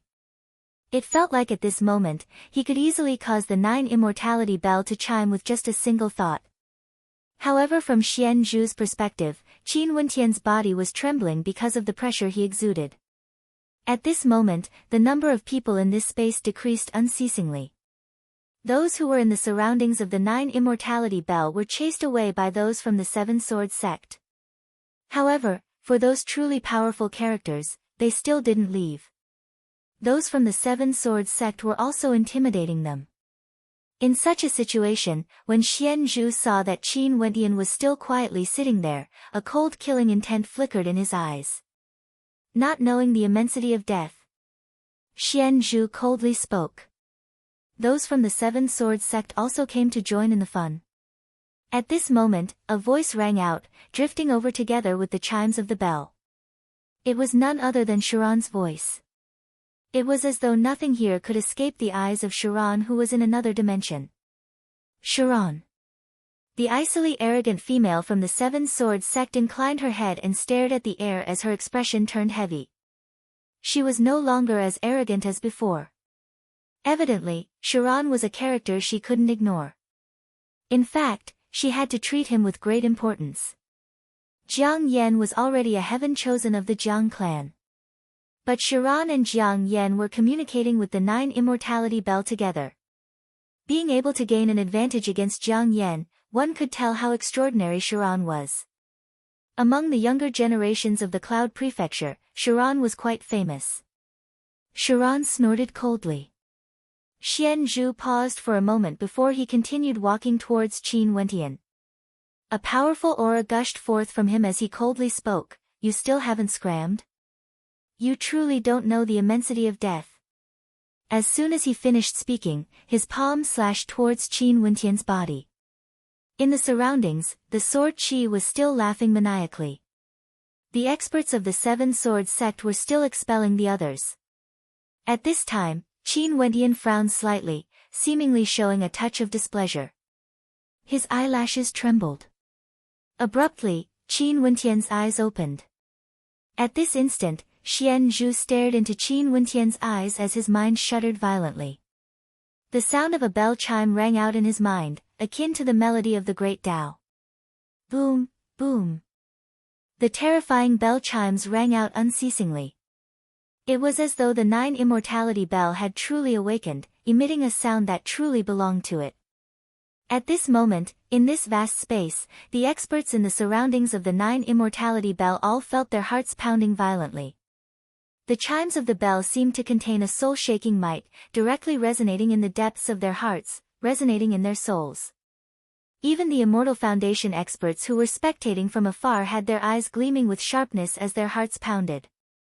Was this the manifestation of the 9 immortality bell? Xian Zhu was the one who suffered the greatest impact. He coughed out a mouthful of blood as his internal organs trembled violently. The bell chimes seemed to be able to penetrate his body, penetrating his soul. He only felt that his brain was about to explode as he directly slumped to the ground. His entire body convulsed as fresh blood flowed unceasingly from the corners of his mouth, dyeing the ground red. The aftershock of the bell chimes finally subsided. The light in Qin Wintian's eyes returned to its usual calmness. He casually stood up, but he didn't look at the collapsed Xian Zhu. Instead, he was staring at the 9 immortality bell as a strange light flickered in his eyes. What secret was hidden within the 9 immortality bell exactly? Xian Zhu. At this moment, the female from the Purple Flame sect exclaimed in shock upon noticing Xian Zhu's condition. She walked to his side, only to see that Xian Zhu was still trembling uncontrollably. Xian Zhu, what happened to you? The countenance of the female paled, she didn't dare to believe the scene before her eyes. Earlier when the bell chimes rang out, she indeed felt a deep sense of shock. However, it wasn't to the extent where she felt the same way as Xian Zhu. She swiftly swept her gaze over the surroundings and discovered that only Xian Zhu was in such a state. The others all had solemn expressions on their faces as they stared at the 9 immortality bell. Even Jiang Yan from the Jiang clan, the experts from the 7 Sword sect, as well as Pei Shao from the Jiangwang manor all had perplexed looks on their faces. They didn't know where the bell chimes came from. Not good. When the female's hand came into contact with Xian Zhu's body, her countenance instantly turned pale. She discovered that Xian Zhu's heart meridians had actually been shattered. And indeed, an instant later, Xian Zhu's body stopped trembling as he stopped breathing. His eyes were still wide open, as though he had died with a grievance. Even until his death, he didn't know how he died. Was it because of that gaze, or because of the bell chimes? It's impossible for the 9 immortality bell to chime by itself. In this silent space, a voice suddenly rang out. Momentarily, the gazes of everyone were attracted over. The person who spoke was none other than Jiang Yan. You mean that earlier, someone communicated with the 9 immortality bell and activated it? The eyes of the icily arrogant female from the 7 Sword sect shot out numerous sharp swords. Her heart pounded violently. The disciples of the 7 Sword sect had naturally heard of the 9 immortality bell before. If there was someone who could activate the 9 immortality bell, that person must have already succeeded in communicating with the immortal spirit within the bell. If that was the case, there would be a chance for them to unravel the secrets of the 9 immortality bell. Yeah, since the 9 immortality bell chimed, the person who communicated with it should be among us. Jiang Yan nodded.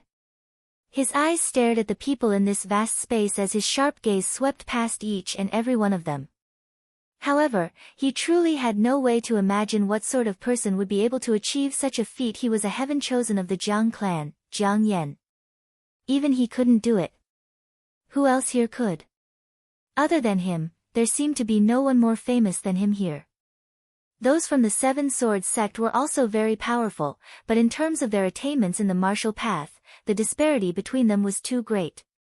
Hence, even after Jiang Yan's gaze swept past everyone, he still had no idea who it was. Also, earlier, the 9 immortality bell chimed abruptly. There were no signs at all. Which heaven chosen is it exactly? Are you all willing to step out? Jiang Yan asked. However, no one replied. He had no idea who it was. Jiang Yan, maybe it's really just an accident and the 9 immortality bell has automatically awakened. If not, there wouldn't be anyone here who managed to chime the bell a step earlier than you. Pei Xiao spoke, his tone filled with hints of flattery.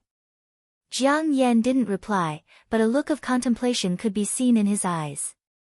Could it really be that the 9 immortality bell had automatically awakened? In truth, he felt that given his current attainments, even if he was given more time, he wouldn't be able to cause the 9 immortality bell to completely resonate with it in an instant. He couldn't do it, Sharon from the Wondergate Immortal Manor also couldn't do it. Could there be others here who could do it? Could it be that his guess was wrong? Was it only the immortal essence of the 9 immortality bell? In the air, whistling sounds rang out. At the side of the 9 immortality bell, a silhouette appeared. This person was extremely young and exuded a carefree aura. His gaze was sharp as he swept his gaze over everyone below. Sharon. Jiang Yan called out, causing everyone to instantly understand that this young man was none other than Sharon, a heaven chosen from the Wondergate Immortal Manor. Earlier, the one who sounded the bell chimes was none other than this young man. To think that Sharon is so handsome. The serving girl beside Pei Yu spoke in a low voice, her eyes flashing with astonishment. She initially thought that Sharon was a middle-aged man, she didn't expect him to be such a carefree character. However, right now, Sharon didn't have the mood to care about what the others were thinking. Earlier when the 9 immortality bell chimed, it didn't only resonate here, it even caused the other 8 bells to resonate with it. Sharon had already formed a connection with one of the bells, hence he could sense it even more deeply. In that instant earlier, it was as though he saw a pair of incomparably lofty eyes that contained a world-shaking brilliance. He was different from Jiang Yan. Sharon could be sure that earlier, someone must have communicated with the 9 immortality bell and that person must be among these people. In the air, more and more experts appeared. Among them, there was no lack of geniuses from the major powers. All of them were attracted here by the bell chimes. Such resonance wasn't something ordinary people could achieve. Qin Wentian inclined his head, glancing at the silhouettes that appeared. And at this moment, he saw Sharon's eyes. The instant Sharon's gaze landed on him, he didn't shift his gaze away. He stared fixedly at Qin Wentian, as though wanting to see through him. At this moment, the sharpness in Qin Wentian's countenance was retracted, and his demeanor was extremely ordinary. However, Sharon still felt a sense of familiarity. Faintly, he felt that the supreme brilliance he saw earlier originated from this pair of eyes. Is it him? Sharon couldn't be sure. At this moment, Qin Wentian lowered his head and directly shifted his gaze away, as though nothing had happened. This caused Sharon to feel bewildered in his heart, as the bewilderment in his heart grew even more intense.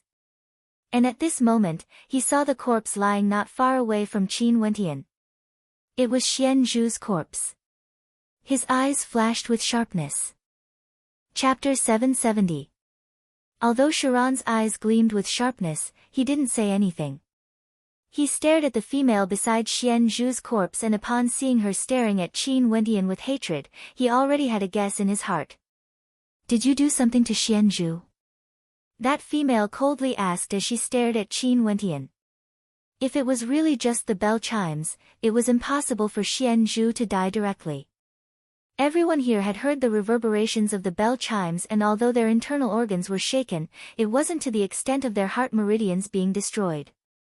Qin Wentian slowly turned his gaze over, staring at that female as a cold light flashed in his eyes. You guys are so brazen, wanting to expel others and even wanted to attack me, yet he was suddenly killed by the sound of the bell chimes. What does this have to do with me? The female bit her lips, she didn't know what to say. Earlier, it was indeed Xian Zhu who acted against Qin Wentian. But when the bell chimes rang out, Xian Zhu was instantly killed. Qin Wentian basically didn't move at all, there weren't any fluctuations of aura from him. This was definitely real. A bunch of people are wasting space here, can't we expel them? At this moment, the cold and arrogant female from the Seven Sword sect stared at Qin Wentian.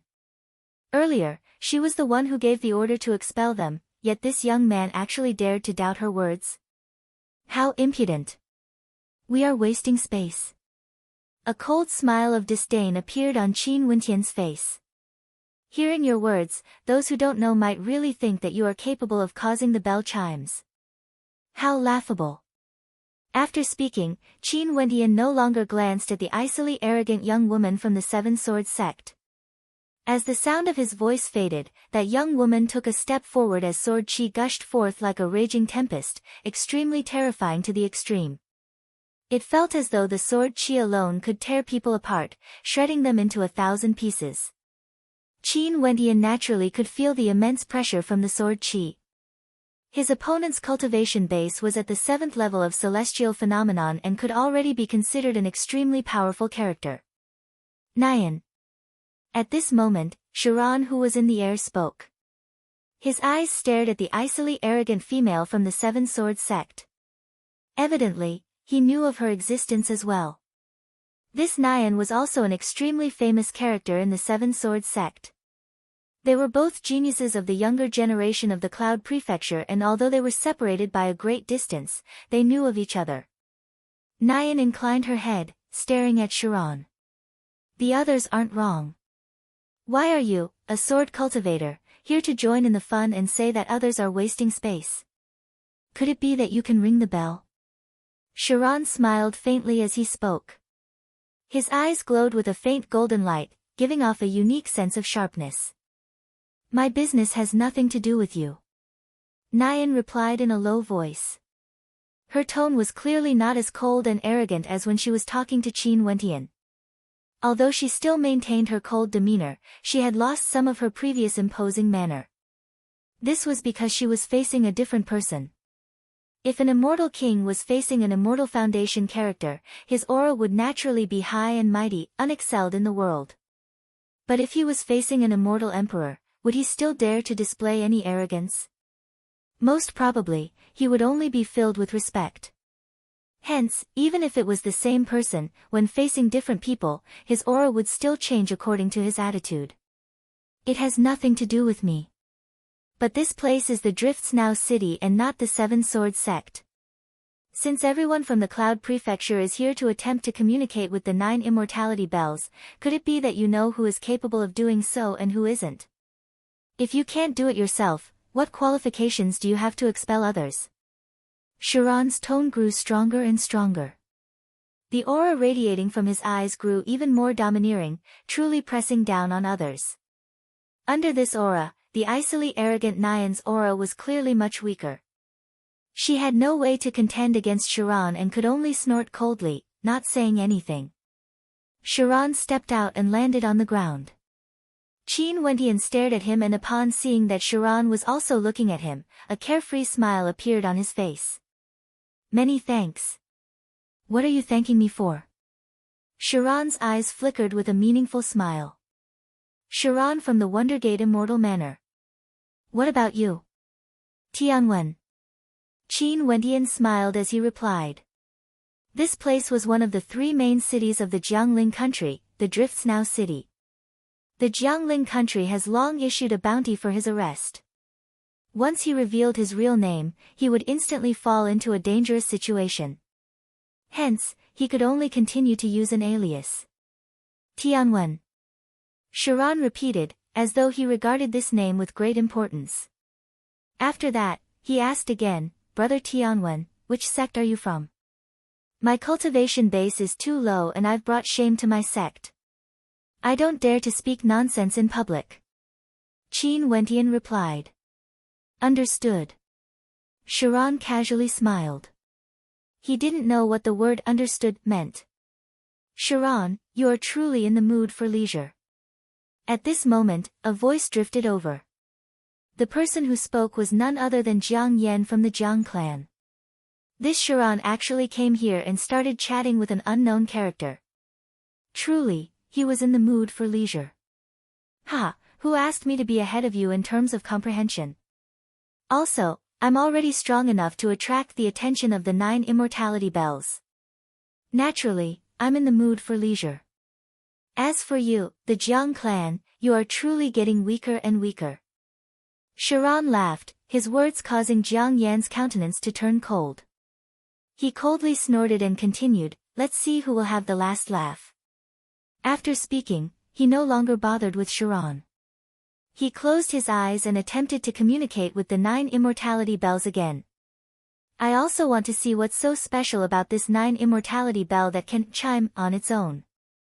Chiron sat beside Qin Wendian and similarly closed his eyes, attempting to comprehend the 9 immortality bells. Nyan had an unfriendly expression on her face as she glanced at him and Qin Wendian before she left. As for the other experts, they all went on with their own matters. Seems like this was truly an accident. The 9 immortality bells chimed on its own due to some special reason. Qin Wendian faintly sensed that Chiron had seen through something. However, Chiron was extremely carefree, he didn't say anything and just sat at the side, attempting to communicate with the 9 immortality bells. After that, Qin Wendian also closed his eyes as his perception gushed out. He could faintly sense that there was a strange connection between him and the 9 immortality bells. With just a single thought, his perception entered the 9 immortality bells. This towering immortal bell was like a mirror. Through this mirror, Qin Wendian could faintly see a blurry scene. In front of him was a majestic ancient city. There were no living beings in this city, and within this ancient city, divine weapons were all forged. It was as though this boundlessly vast ancient city was created by a weaponsmith, and was filled with boundless mysteries. Snowflakes drifted about in the city. Qin Wendian saw a gigantic palm that blotted out the sun stretching out, directly blanketing an entire region. This palm simply stood there, allowing the snowflakes to land on its palm, appearing somewhat lonely. The scene was blurry yet beautiful. Is this the Driftsnow city? Qin Wendian mused. There have always been many legends circulating around the Driftsnow city, and among them, the 9 immortality bells were the most widespread. But as time passed, the people only pursued the secrets of the 9 immortality bells, wanting to grow stronger and ascend to immortality with a single step. As for those ancient stories, they seem to have vanished in the long river of time. There are scenes within the 9 immortality bells. In that case, should I communicate with all 9 bells before I can unravel the complete secret? Qin Wendian mused. Unknowingly, a few days passed. The Jiangling king would be hosting a banquet in the Driftsnow Inn today. Many geniuses gathered in groups of 3 to 5, heading towards the Driftsnow Inn. Chiron opened his eyes and halted his cultivation. He glanced at Qin Wendian beside him as he spoke in a light voice, "Brother Tianwen." Qin Wendian opened his eyes and stared at Chiron. Today, the Jiangling king Pei Tianyuan is hosting a banquet. How about you and I go together? Chiron invited Qin Wendian. I won't be going. Qin Wendian shook his head. The Jiangling king had already issued a warrant for his arrest. Why would he go and participate in his banquet? Since I have nothing better to do, I might as well go and take a look at the geniuses of the Jiangling country. In addition, Brother Tianwen, this time around, there are many experts from the major powers of the Cloud Prefecture who came to the Driftsnow city. An example would be my Wondergate Immortal Manor, as well as the Jiang clan of Jiang Yan, all of them are considered to be peak powers of the Cloud Prefecture. There's no harm in going to such a banquet. Who knows, you might even be able to make some friends. I can introduce some to you. Chiron persuaded, sounding extremely passionate. Qin Wendian's countenance flickered as he stared at Chiron. Brother Tianwen, the legend of the 9 immortality bells has existed for a very long time. Many years ago, there were many experts who came here wanting to decipher it but to no avail. Although I, Chiron, am extraordinary, I can faintly sense that the secret of the 9 immortality bells would be extremely difficult for me to unravel. However, I do hope to be able to witness someone being able to do so.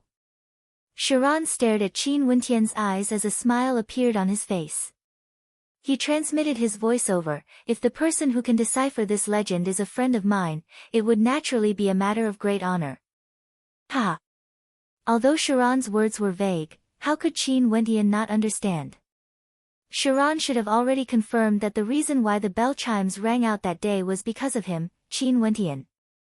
Now, he only wanted to make friends with him. Okay, let's go for a walk then. Qin Wentian smiled. After that, he stood up. Upon seeing this scene, Sharon also smiled. Let's go, the Drifts Now Inn is a marvelous sight in the Drifts Now city. Even just looking at it would be a delightful thing. As the two of them spoke, they stepped out at the same time, moving in the direction of the Drifts Now Inn. The Drifts Now Inn didn't refer to a simple building but rather, it was a cluster of buildings. With a single glance, the white snow drifted about, causing the buildings to be covered in a layer of silver. This cluster of buildings had a flight of stairs leading up to it. Beautiful ancient trees could be seen on both sides, with plum blossoms blooming amidst the drifting snow. It was like a flight of stairs in a snowy country, extremely beautiful. On the stairs, there were countless experts walking about, chatting and laughing. All of them were deeply impressed by the beauty of this place. Sharon and Qin Wentian also walked up the stairs. Upon seeing this marvelous sight, Qin Wentian sighed. This scenery is countless times more beautiful compared to the paintings. Indeed, the Drifts Now Inn is built on the snowy mountain range. For those who cultivate in the snow attribute laws, they would often come here to comprehend and cultivate. They would often forget to return home, attracted by the beauty of this place. Sharon nodded. I heard that the love story between the Drifts Now Master and Immortal Jade originated from this place.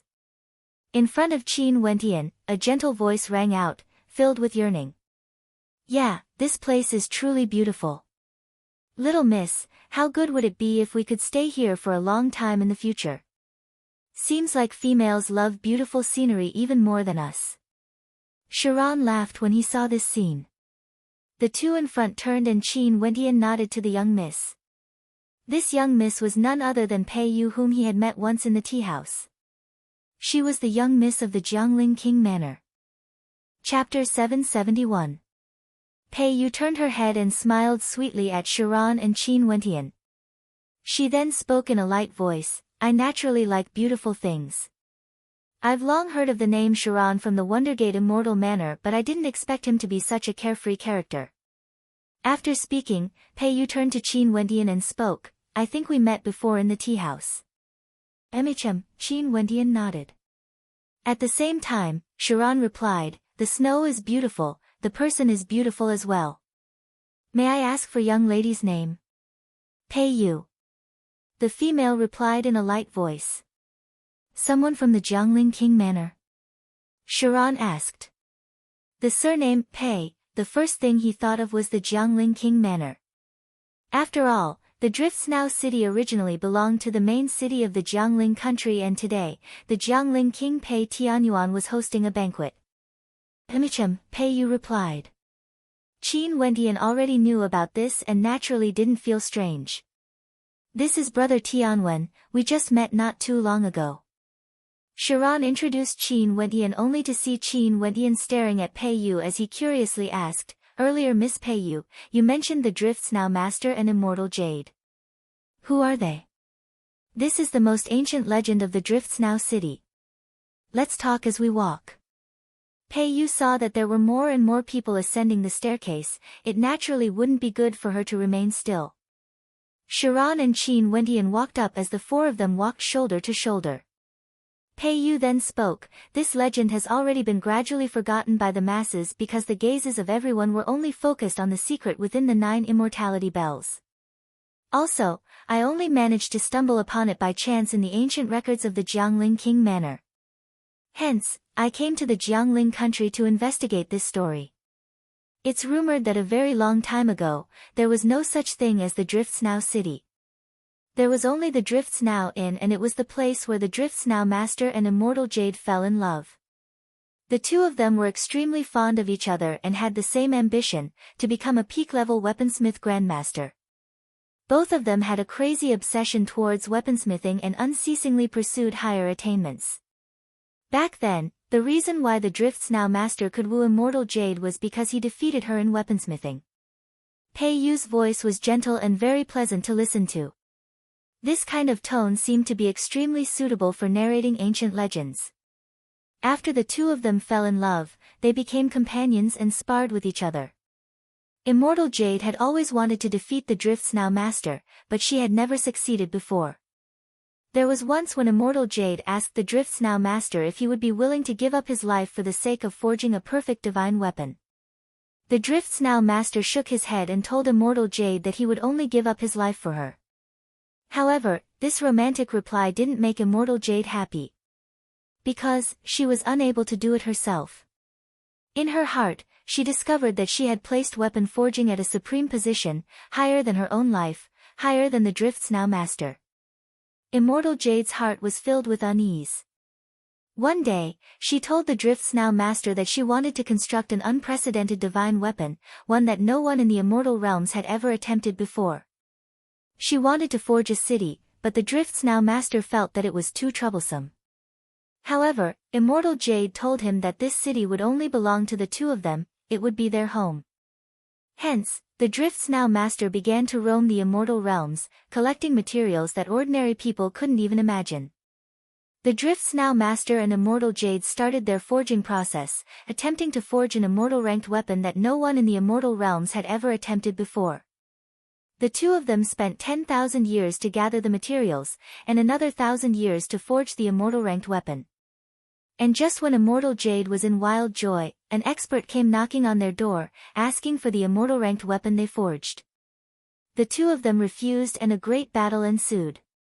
In this battle, although they defeated their opponents, both of them were injured. However, what made Immortal Jade unable to accept the most was that the immortal ranked weapon they forged had no way to unleash its full potential in battle. Immortal Jade was on the brink of collapse. She then asked the Drift's Now Master if he was willing to use his life to forge an immortal ranked weapon. The Drift's Now Master's reply was the same as before, he wasn't willing. What he wanted the most was to accompany her. From then on, Immortal Jade no longer cared about the Drift's Now Master and wanted him to leave the Drift's Now city they forged together. The Drift's Now Master could only sigh in his heart and leave for a period of time, waiting for Immortal Jade to change her mind. However, this departure was like an eternal farewell. When the Drift's Now Master returned to the Drift's Now Inn, he only saw a cold corpse as well as a letter Immortal Jade left for him. If you truly love me, why can't you use your body to forge a weapon? Immortal Jade was like what she said. For the sake of forging a weapon, she was willing to give up her life. She did indeed do so, but the ending was failure and she even gave up her life. Before her death, she left with a grudge against the Drift's Now Master. She viewed weaponsmithing as more important than her own life, but the Drift's Now Master didn't.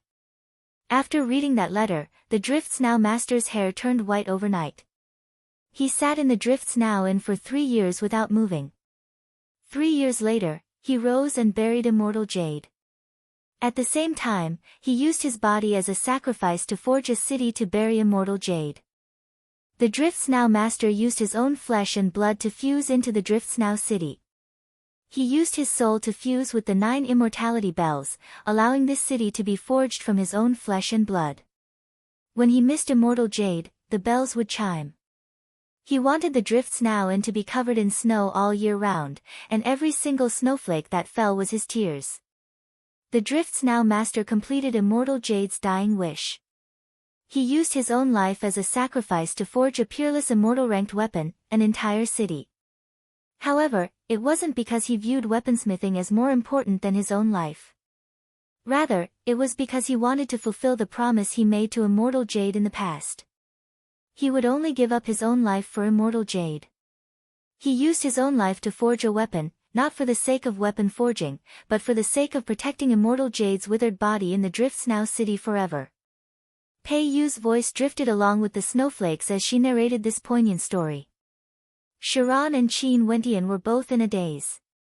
Was there really such a poignant love story? Using his flesh and blood to fuse with the city to protect Immortal Jade's body. Using his soul to fuse with the bells.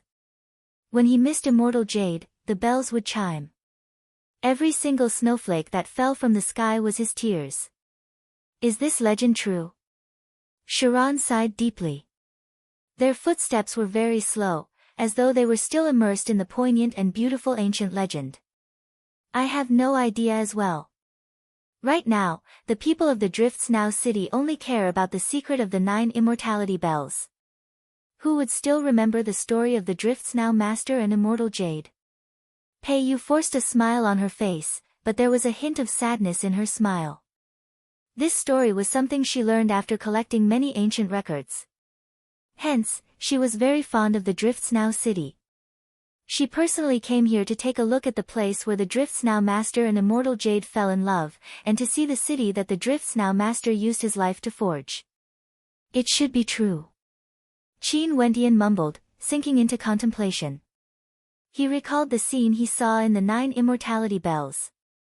In that scene, he seemed to have seen someone forging an entire city.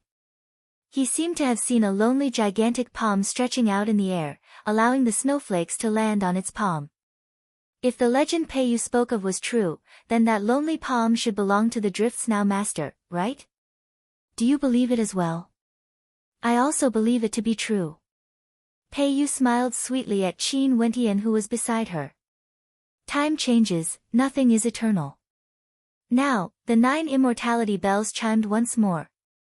I wonder if it was because the Drifts Now master longed for immortal jade. I really hope that there will be someone who can unravel the secret of the Drifts Now city and let me know if this poignant legend really exists. Even if it does exist, there might be some deviations. Back then, the city created by the Drifts Now master and immortal jade might not be the Drifts Now city today. Maybe, this city is many times larger compared to the one back then.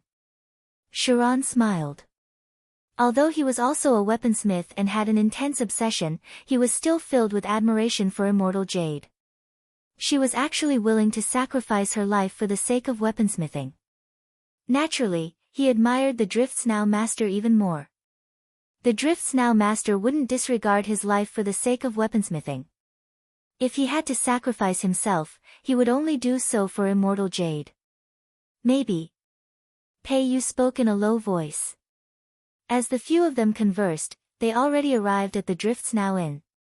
After passing through the staircase, there were numerous snowy pavilions and a banquet already prepared.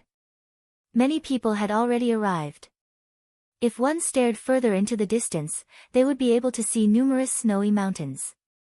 These snowy pavilions and palaces could be said to be of uncanny workmanship. It was simply too beautiful. This place is the legendary residence of the Drifts Now master and immortal jade. It's said that this place has always been like this and has never changed. But now, it has already become the temporary residence of the Drifts Now city lord. Pei Yu introduced. The location of the banquet hosted by the Jiangling king was naturally the temporary residence of the Drifts Now city lord. After all, the Drifts Now city lord was a subordinate of the Jiangling king. When Sharon walked up, the gazes of several people landed on him. After all, among those who came to the Drifts Now city this time around, Sharon's fame was extremely great. He was a heaven chosen from the Wondergate Immortal Manor and his status was definitely at the highest level. After surveying Sharon, the gazes of the crowd involuntarily turned to the people beside Sharon. Qin Wentian, Pei Yu, and Pei Yu's serving girl. When he saw Pei Yu, a warm smile flickered in Pei Tianyuan's eyes. He then spoke, Pei Yu, why did you come here together with Sharon? Coincidentally, we met on the way here and decided to travel together. Pei Yu bowed as she replied. Sharon also smiled, Jiangling King, I'm already friends with Miss Pei Yu. She should be someone from your Jiangling King's manor, right? She's very outstanding. Ha, many thanks for noble nephew's praise. Quickly take a seat. Since you and Pei Yu are already friends, let Pei Yu sit together with you and chat. Pei Tianyuan straightforwardly spoke. What sort of character was he? Since Sharon and Pei Yu's relationship wasn't bad, he naturally wanted to make good use of it, allowing the two of them to get closer. In that case, he would also be able to make another friend. Although Sharon currently wasn't important enough for him, as a heaven chosen from the Wondergate Immortal Manor, Sharon's future potential was unknown. Maybe he would be mediocre, but there was also a possibility that he would soar to the skies. Chapter 772. Pei Tianyuan pointed to a spot not far away from him, indicating to Sharon and Pei Yu. However, there were only 2 people there. However, Sharon's group had 4 people. Even if Pei Yu's serving girl was removed, Sharon, Pei Yu, and Qin Wentian were still 3 people. Sharon glanced at them, then shook his head. Let's find another place to sit. Yes, over there. Pei Yu pointed in a direction. The seat in the middle didn't seem to match Sharon's status. Hence, Pei Tianyuan replied, how can this do? I still wish to have a good chat with noble nephew Sharon. Since there's not enough space, Pei Xiao, please step aside. Pei Xiao was sitting right next to those 2 seats. It seemed like Pei Tianyuan had intentionally chosen those 2 seats for Sharon. With a single glance, he could tell that the reason Sharon wasn't sitting was because there was an extra person, so he had Pei Xiao give up his seat. Pei Xiao's brows twitched as he glanced at Pei Yu and Qin Wentian. A trace of displeasure flashed in the depths of his eyes, but since it was an order from the Jiangling king, how could he disobey? He could only nod his head and stand up, feeling somewhat awkward. At this moment, someone called out, Pei Xiao, come sit here. Pei Xiao glanced at the person who spoke as a smile flickered in his eyes. Many thanks for Brother Jiang Yan's kindness. Ha, that's for the best. Dear nephew Sharon, come and have a seat. Pei Tianyuan laughed. Sharon naturally wouldn't reject and hence, the 3 of them walked over and sat down. Their opponents were none other than Jiang Yan and Pei Xiao, as well as 9 of the 9 Sword sect. Other than these people, there were also many geniuses from the major powers, all of them exuding an extraordinary aura. Many of them were disciples from the major powers of the Cloud Prefecture. Let me introduce us old fellows. I'm Pei Tianyuan, I'm sure all of you already know me. The one beside me is Ji Kong, a disciple of the Cloud Tower Sage sect, the Cloud Tower Lord of the Jiangling country. I'm sure all of you have heard of him before. The one on my right is the City Lord of the Drifts Now City, Xikong Yangxue. Pei Tianyuan smiled at the crowd and said, as for the outstanding talents here, I believe you all know each other, so I won't introduce you all. Qin Wentian glanced at Xikong Yangxue. The current City Lord of the Drifts Now City, when compared to the legendary Drifts Now Master, Xikong Yangxue was far inferior. This Drifts Now City is an ancient place. There's also an ancient legend about the Drifts Now Master and Immortal Jade. It's rumored that back then, the Drifts Now Master and Immortal Jade fell in love in this place. If one could turn back time and see the scene of the Drifts Now Master playing the zither and Immortal Jade dancing in the snow, that would truly be the most beautiful thing in life. Pei Tianyuan was extremely talkative. As the Jiangling king of the Jiangling country, he had also heard of this legend before. I've also heard of the story of the Drifts Now Master and Immortal Jade. However, I still doubt the veracity of the story. Where is the city the Drifts Now Master and Immortal Jade created? In addition, we only pursue the martial path for the sake of transcendence, pursuing the supreme realm. It's the same for weaponsmithing. Living is the foundation of everything. Immortal Jade gave up her life for the sake of weaponsmithing. It's already hard to understand how deep her obsession is. As for the Drifts Now Master, would he really give up his life for the sake of a woman and protect Immortal Jade's withered body? A person spoke. Pei Tianyuan's gaze turned to the person who spoke. This person had a fair and handsome countenance and was dressed casually. His brows were like swords, slanting to the side, and his eyes were filled with wisdom and wisdom. Through his deep gaze, one could see many secrets hidden in his mind. This person was none other than a disciple of the Myriad Sage Academy of the Cloud Prefecture, Shu Luyao. The Myriad Sage Academy is as expected of the sacred ground of the Cloud Prefecture. There's nothing they don't know about. Right now, the legend of the Drifts Now Master and Immortal Jade isn't known by many. Even in our Jiangling country, there aren't many who know about it. I only learned about it after reading through many ancient records. To think that virtuous nephew Shu would also know about this story, I'm truly impressed. Pei Tianyuan nodded to Shu Luyao with a smile. He didn't express any opinion on Shu Luyao's words. Knowing the details makes me even more suspicious. Most probably, this rumor is just to deceive those ignorant fools. In this legend, the drifts now master and immortal jade are nothing but fools. Shu Luyao's tone grew sharper, he had no respect for the legend at all. Naturally, the legend was after all, something that was too far away. Nobody would say anything because of Shu Luyao's arrogant words. Even Pei Tianyuan only smiled. Only Pei Yu had a frown on her face as she spoke unhappily, the personalities of everyone in the world are all different. You are an emotionless person, how can you say that the sentiments of others are fools? I've always heard that the Myriad Sage Academy is a sacred ground of the Cloud Prefecture, giving birth to many experts whose names shook the entire Cloud Prefecture. I always thought that people from the Myriad Sage Academy would have the breadth of the world in their hearts, able to accept all the rumors in the world. However, you actually said that the drifts now master and immortal jade are fools? Aren't you thinking too highly of yourself? Pei Yu was a sentimental person, she had always believed in the story between the drifts now master and immortal jade. If Shu Luyao only had doubts, she wouldn't be angry. But the latter part of Shu Luyao's words was a direct insult to the legend. She couldn't help but feel anger in her heart, hence, her words were extremely sharp. Shu Luyao's sword-like brows twitched when he heard this. His gaze grew even sharper, as though sharp swords were about to shoot out from his eyes. You said that I'm thinking too highly of myself. Shu Luyao's eyes gleamed with sharpness as he stared at Pei Yu. Could it be that she's wrong? Using your own personality to judge others? Could it be that you think everyone in the world is the same as you? Isn't this thinking too highly of yourself?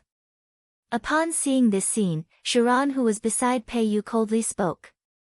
A moment later, Shu Luyao's gaze turned over, landing on Sharon as he coldly laughed. Seems like your relationship isn't bad. After speaking, he didn't say anything more. However, that mocking gaze of his seemed to contain a different meaning, causing Pei Yu to be even more enraged. However, Sharon calmly replied, the major powers in the world are all the same. I heard that there are many outstanding characters from the Myriad Sage Academy, but it's hard to say that there wouldn't be scum among them. Sharon, your words are too overboard. Brother Shu has never offended you before, right? Aren't you going too far by humiliating him in public? At this moment, Jiang Yan interjected. Brother Shu is a heaven chosen of the Myriad Sage Academy. The word, scum, in your mouth is simply too arrogant. As the sound of his voice faded, expressions of interest appeared on the faces of many.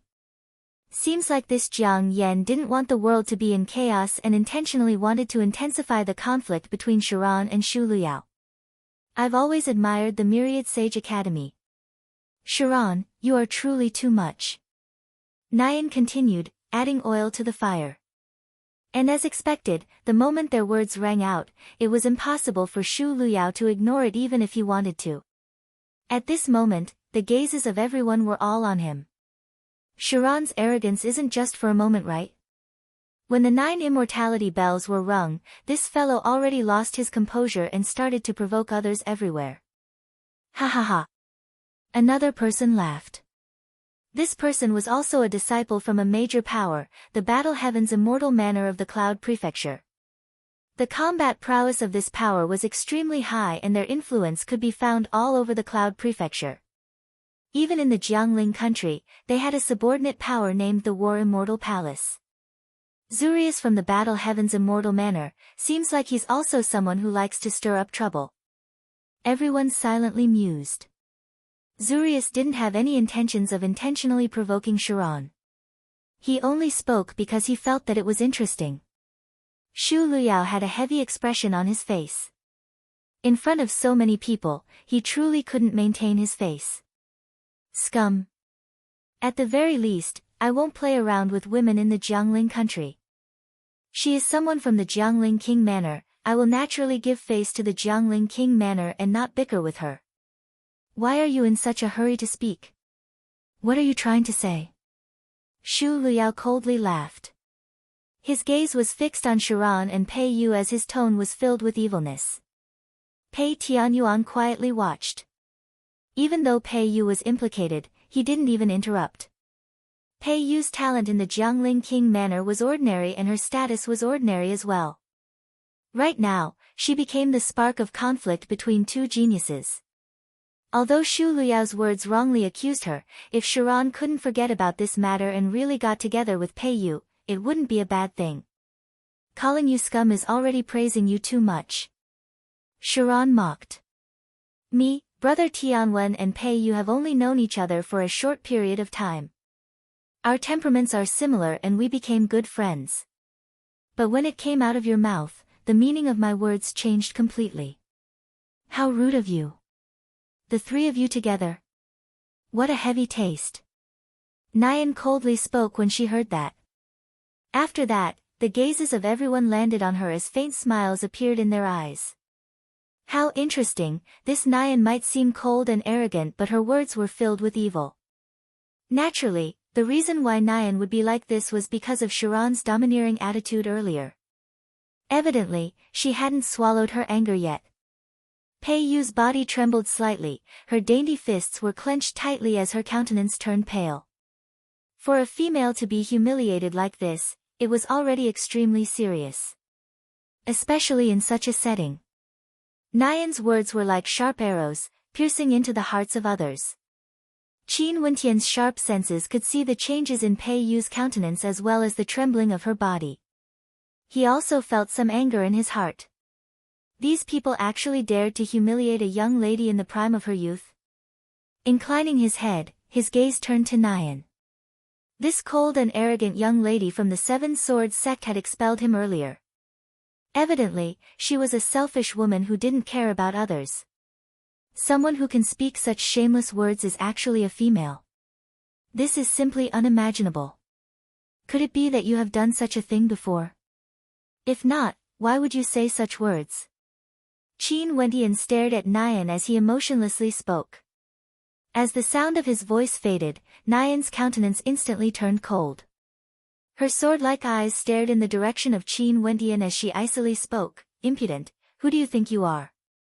You even dare to speak in such a manner. Do you believe that I won't kill you right here and now?" The gazes of several people landed on Qin Wentian.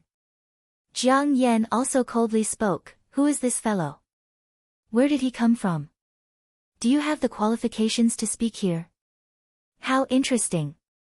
Most probably because he is sitting together with Sharon, he doesn't even know who he is." Shu Luyao glanced at the people around him as he asked, "Do any of you know this person?" Everyone shook their heads as mocking gazes appeared on their faces. Sharon had a high status but this person was different. He actually dared to insult Nyan in such a setting. Those people still had some trepidation when they wanted to make things difficult for Sharon. But now that they caught hold of Qin Wentian, how could they not ruthlessly attack him? Such methods were extremely common. Chapter 773.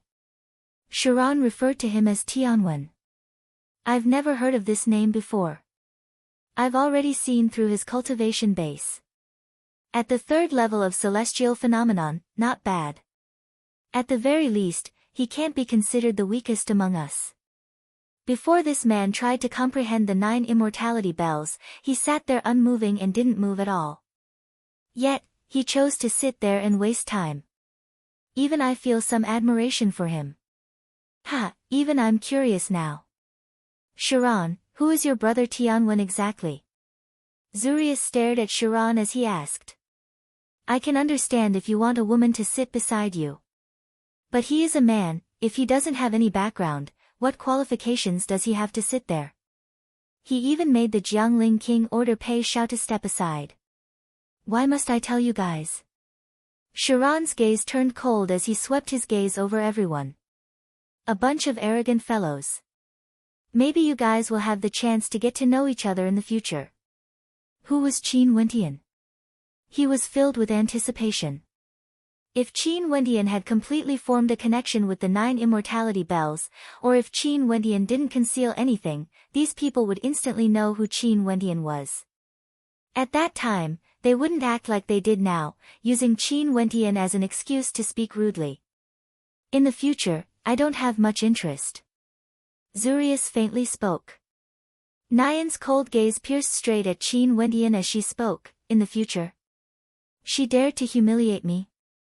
If she doesn't kneel down and apologize today, she most probably wouldn't be able to live to see the future. Pei Yu's countenance changed as she coldly replied, "You were the one who insulted us first and that doesn't count? Today is the banquet hosted by the Jiangling king, aren't your actions a little too unreasonable?"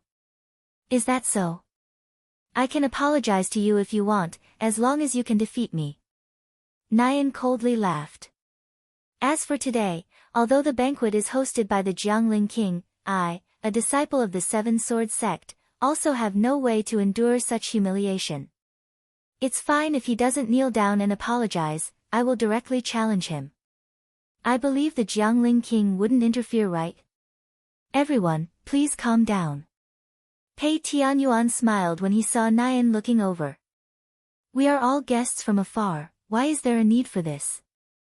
After saying that, he looked at Qin Wendian and said, "This young man should also be an elite of some force. Why don't you introduce him to ease the tension? Everyone, please take a step back. My cultivation is not good, so I don't dare to report to my sect," Qin Wendian replied indifferently. Pei Tianyuan's eyes flickered, then he smiled and said, "Could it be that you're from a clan?" "Sorry." Qin Wendian nodded his head to the Jiangling king, he still didn't say anything. Pei Tianyuan didn't continue asking, but Zurius from the Battle Heaven's immortal manor laughed, "Is it because your sect is too weak or you don't even have a sect? As a man, why must you hide so much? Wouldn't others look down on you?" No comment. Qin Wendian's tone became colder as well. These disciples from the major powers of the Yunzhou were all arrogant and rude.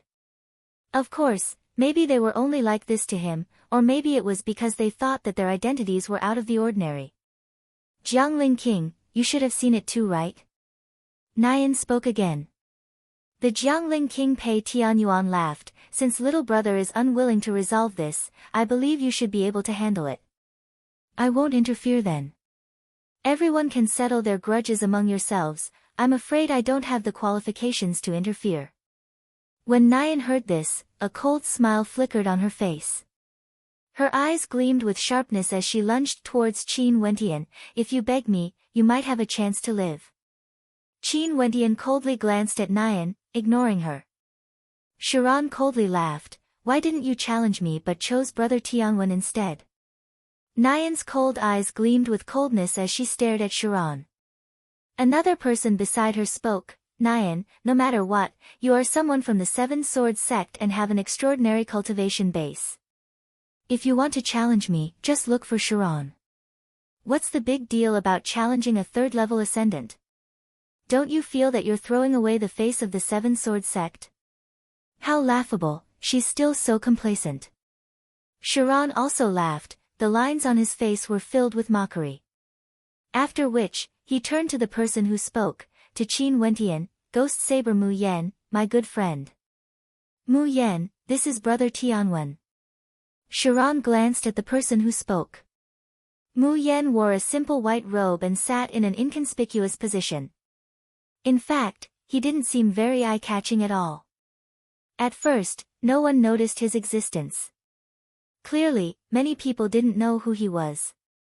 But as the sound of Sharon's voice faded, several people drew in a deep breath as they stared at the person who spoke.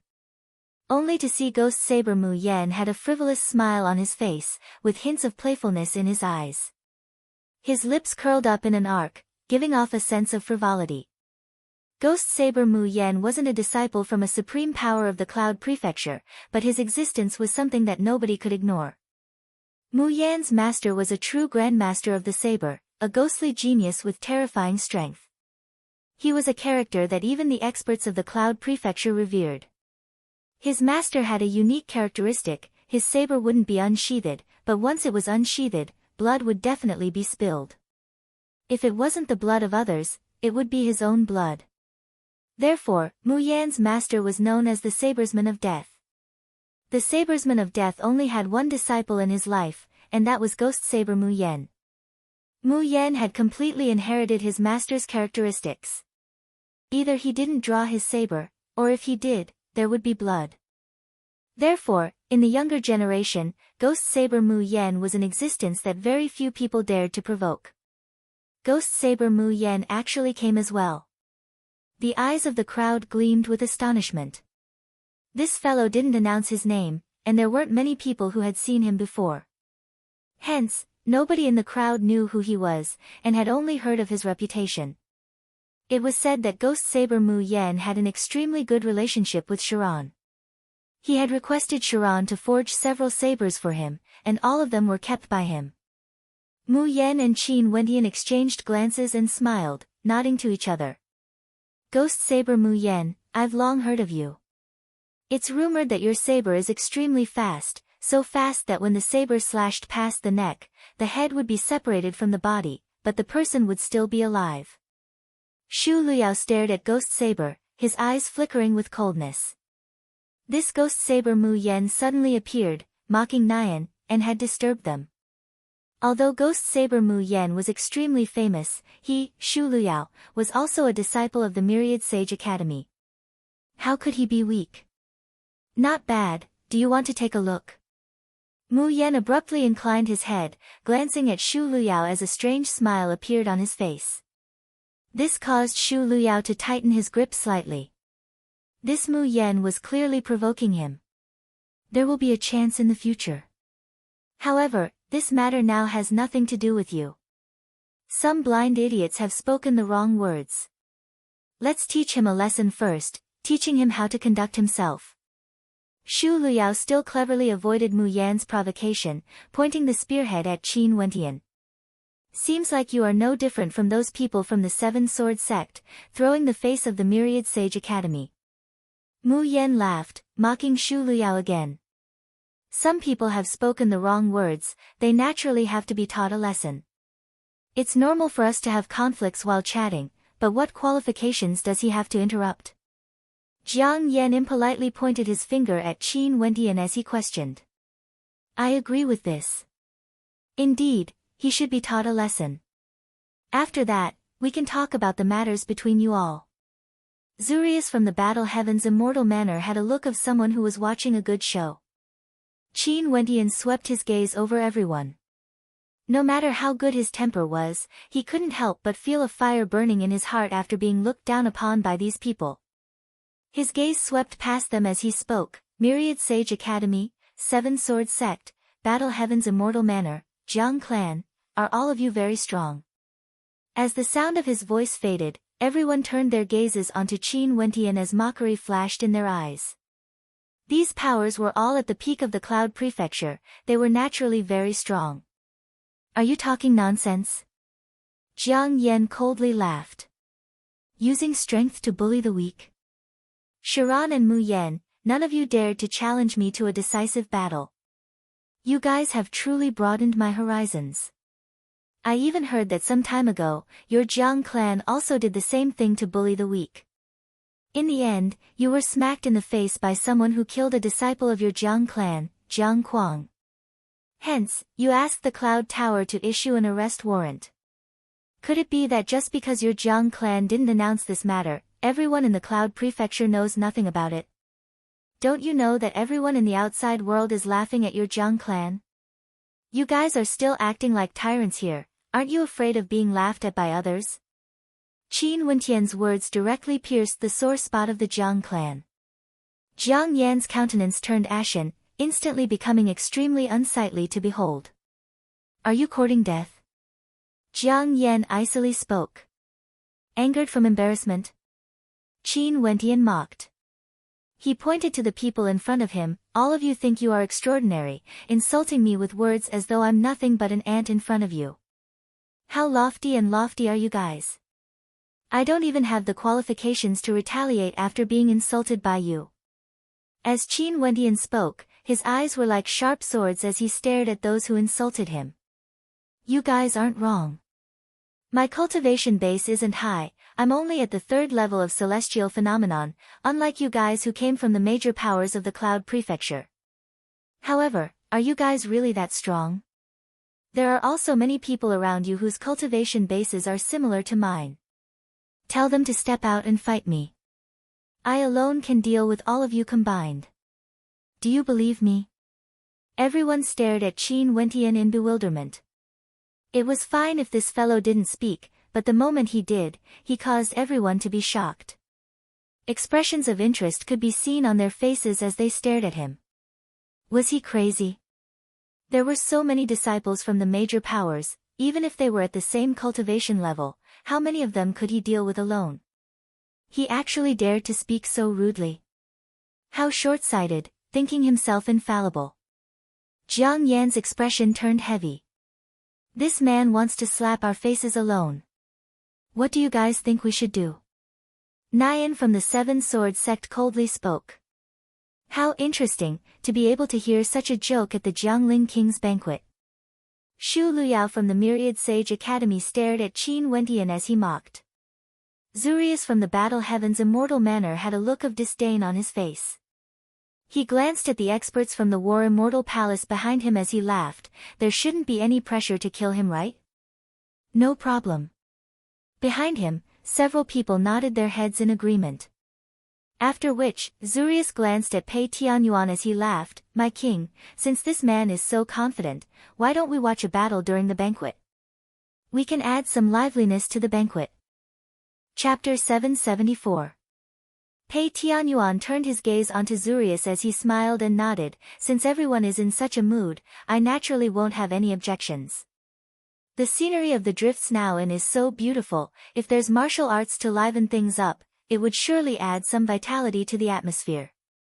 My king, if blood is spilled during the banquet, please don't blame me. Zurius spoke again. Pei Tianyuan casually waved his hands. How can the competition of the martial path be limited to sparring? Since we want to tread the path of martial arts, we should have the spirit to see through life and death. As long as none of you have any objections, there's no need to ask me. I'm only a spectator. Today, all of you shall take the lead. My king is truly a forthright man. Many thanks for granting my wish. Zurius laughed. An instant later, a sharp glint of light flashed in his eyes, causing people to feel a chill in their hearts. He then turned his gaze onto Qin Wentian. Since you are so arrogant and don't know the immensity of the heavens and earth, I won't bully you. The War Immortal Palace is a power under my Battle Heaven's immortal manor, and there are 3 third-level ascendants behind me. They are sufficient to let you understand the meaning of the word level. There's no need for him to understand. Just kill him directly. His arrogant words are extremely piercing to the ears, causing people to feel extremely unhappy. Nian's cold eyes flickered with killing intent as she stared at Qin Wentian. It was one thing if she was provoked by Sharon's words, but a mere unknown character actually dared to use such words to humiliate her. How could her killing intent not soar up into the skies? She wanted nothing more than to kill Qin Wentian. If we can cripple him, it's fine even if we don't kill him. Let him know how to conduct himself in the future, lest he spits out such arrogant words in the future. Xu Luyao coldly spoke. That's not bad. Jiang Yan rapped his fingers on the table, his eyes flashing with mockery. The gaze he used to look at Qin Wentian was like he was looking at a dead man. Do you all want me dead so badly?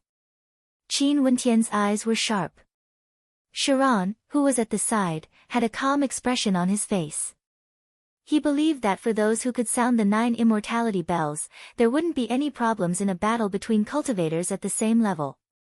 In addition, no one knew that Qin Wentian was able to sound the 9 immortality bells. Evidently, he wasn't a high-profile character. Since he dared to say such words, he would definitely be able to do it. Hence, Sharon merely lifted his wine cup and sipped a mouthful as a smile appeared on his face. Mu Yen sat there peacefully. The ghost saber Mu Yen had always been extremely interested in combat. He believed that since Sharon had such a relationship with Qin Wentian, there must be something extraordinary about him. And at this moment, the 3 third-level ascendants from the War Immortal Palace already stood in the empty space in the center of the banquet hall. Although this space was a little too narrow for combat, if one controlled it well, it would still be sufficient to support an entire battle. In addition, the strength of the people on both sides were all extremely powerful. Even if the aftershocks from their attacks were too strong, they wouldn't be affected and could easily defend against it. Scram the hell out. One of them stared at Qin Wentian as he coldly spoke. An intense killing intent gushed forth from him as a bloody stench permeated the air. Qin Wentian continued to sit there, quietly lifting his wine cup and sipping a small mouthful. He inclined his head and stared at the three before him as he coldly spoke, "I didn't come here to participate in this banquet to be toyed with like a monkey. My battles would never be used for the entertainment of others.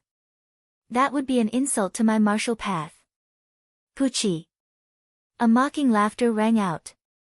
Nifeng's eyes were filled with a mocking smile as she spoke. "Earlier you spoke so passionately, yet now you're using such a reason to avoid a battle.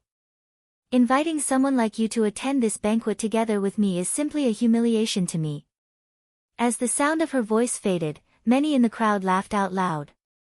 This person was truly too ridiculous. However, as their laughter rang out, they only saw Qin Wentian still sitting there. His eyes swept over as a cold light erupted forth. Lifting his palms, astral light flashed, incomparably resplendent. Terrifying runic lights shone from his palms, resembling a million runes. Rumble. A thunderous sound rang out, only to see Qin Wentian's palm imprint explosively blasting out, descending from the heavens, directly smashing towards the three ascendants. The gigantic palm imprint was akin to a shooting star, capable of plucking the moon and stars from the sky. It was as fast as lightning, carrying with it a suffocating destructive might. The countenances of the three ascendants were filled with terror, they only felt a constellation slamming down on them.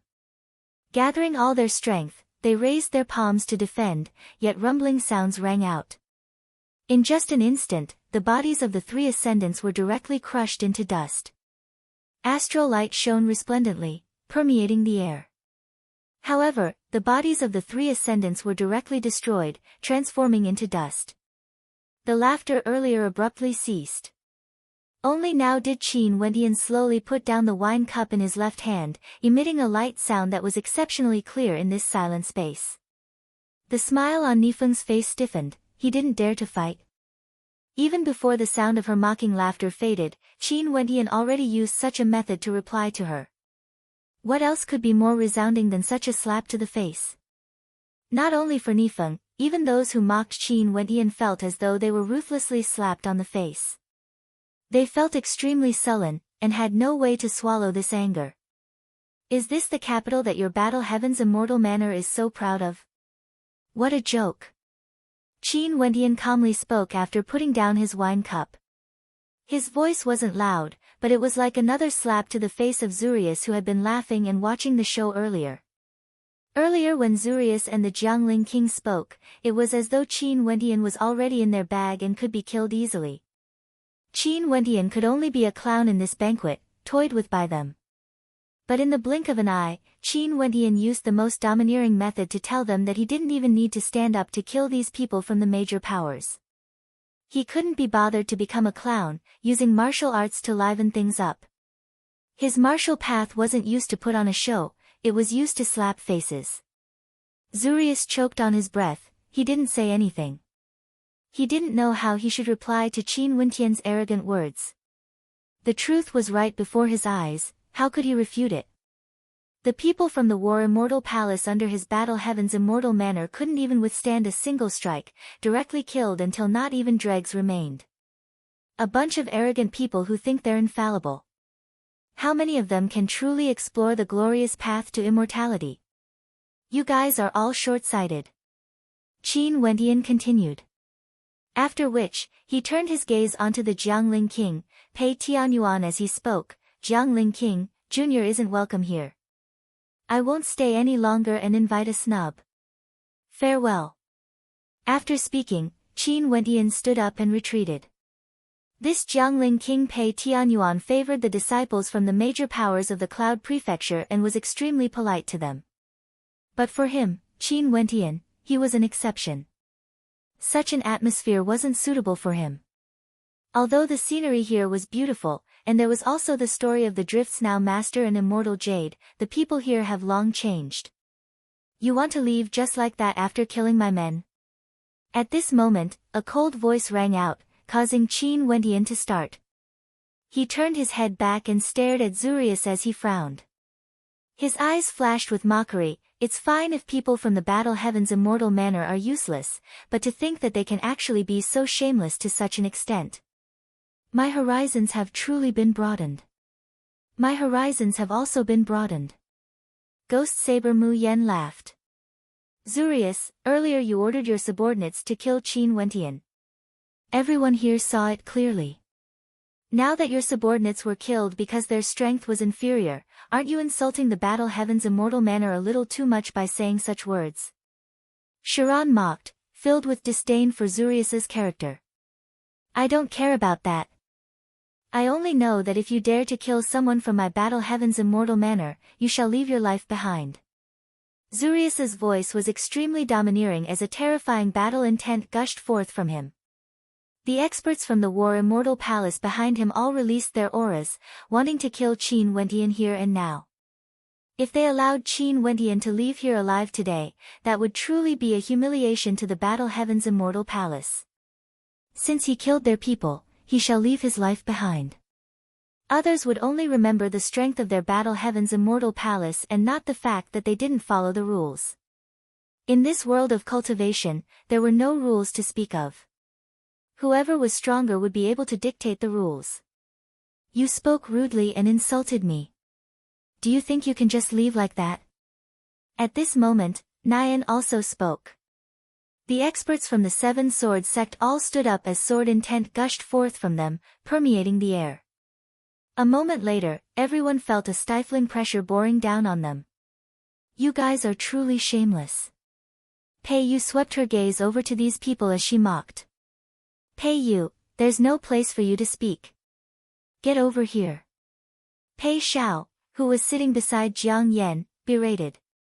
After that, Pei Yu stared at Pei Xiao, her beautiful eyes flashing with stubbornness. Pei Yu, step down and come over to my side. At this moment, the Jiangling King Pei Tianyuan also spoke. His tone contained a hint of imposingness. Evidently, he didn't want Pei Yu to participate in this battle. Pei Yu stared at Pei Tianyuan, her eyes were as resolute as ever. She actually stubbornly shook her head, causing Pei Tianyuan's countenance to turn cold as he spoke, impudent. As the sound of his voice faded, the atmosphere grew colder. Pei Yu stared at Pei Tianyuan as she spoke, Jiangling King, you should be the one in charge of this matter. Pei Tianyuan's gaze towards Pei Yu was filled with unfriendliness, as though he was very disappointed. Beside Pei Tianyuan, someone spoke, Miss Pei Yu, you have to understand a logic. When people at the same level compete against each other, there might not be any problems. As long as there isn't a life and death battle, everything can be resolved. Enemies can also help you improve. However, for people at different levels, there are some things that cannot be done. The person who spoke was also a disciple from a major power in the Cloud Prefecture. His name was Han Dongjiang, a disciple of the Nine Mountain Immortal Court. Although his words weren't pleasant to the ears, they were the truth. For example, Chiron and Jiang Yan might be enemies, but they would also help each other and wouldn't kill each other. However, things were different for Qin Wentian because everyone felt that he was on a different level compared to Jiang Yan and the others. He didn't have the qualifications to be their opponent, yet he still dared to be so arrogant and rude. In that case, what awaited him was only doomsday. Even if Chiron wanted to protect him, it would be extremely difficult. Most probably, these people wouldn't spare Qin Wentian. As for the Jiangling King Pei Tianyuan, he couldn't be bothered with such matters. If these people wanted to deal with Chiron at his banquet, he would object. But if they wanted to deal with Qin Wentian, he naturally wouldn't interfere.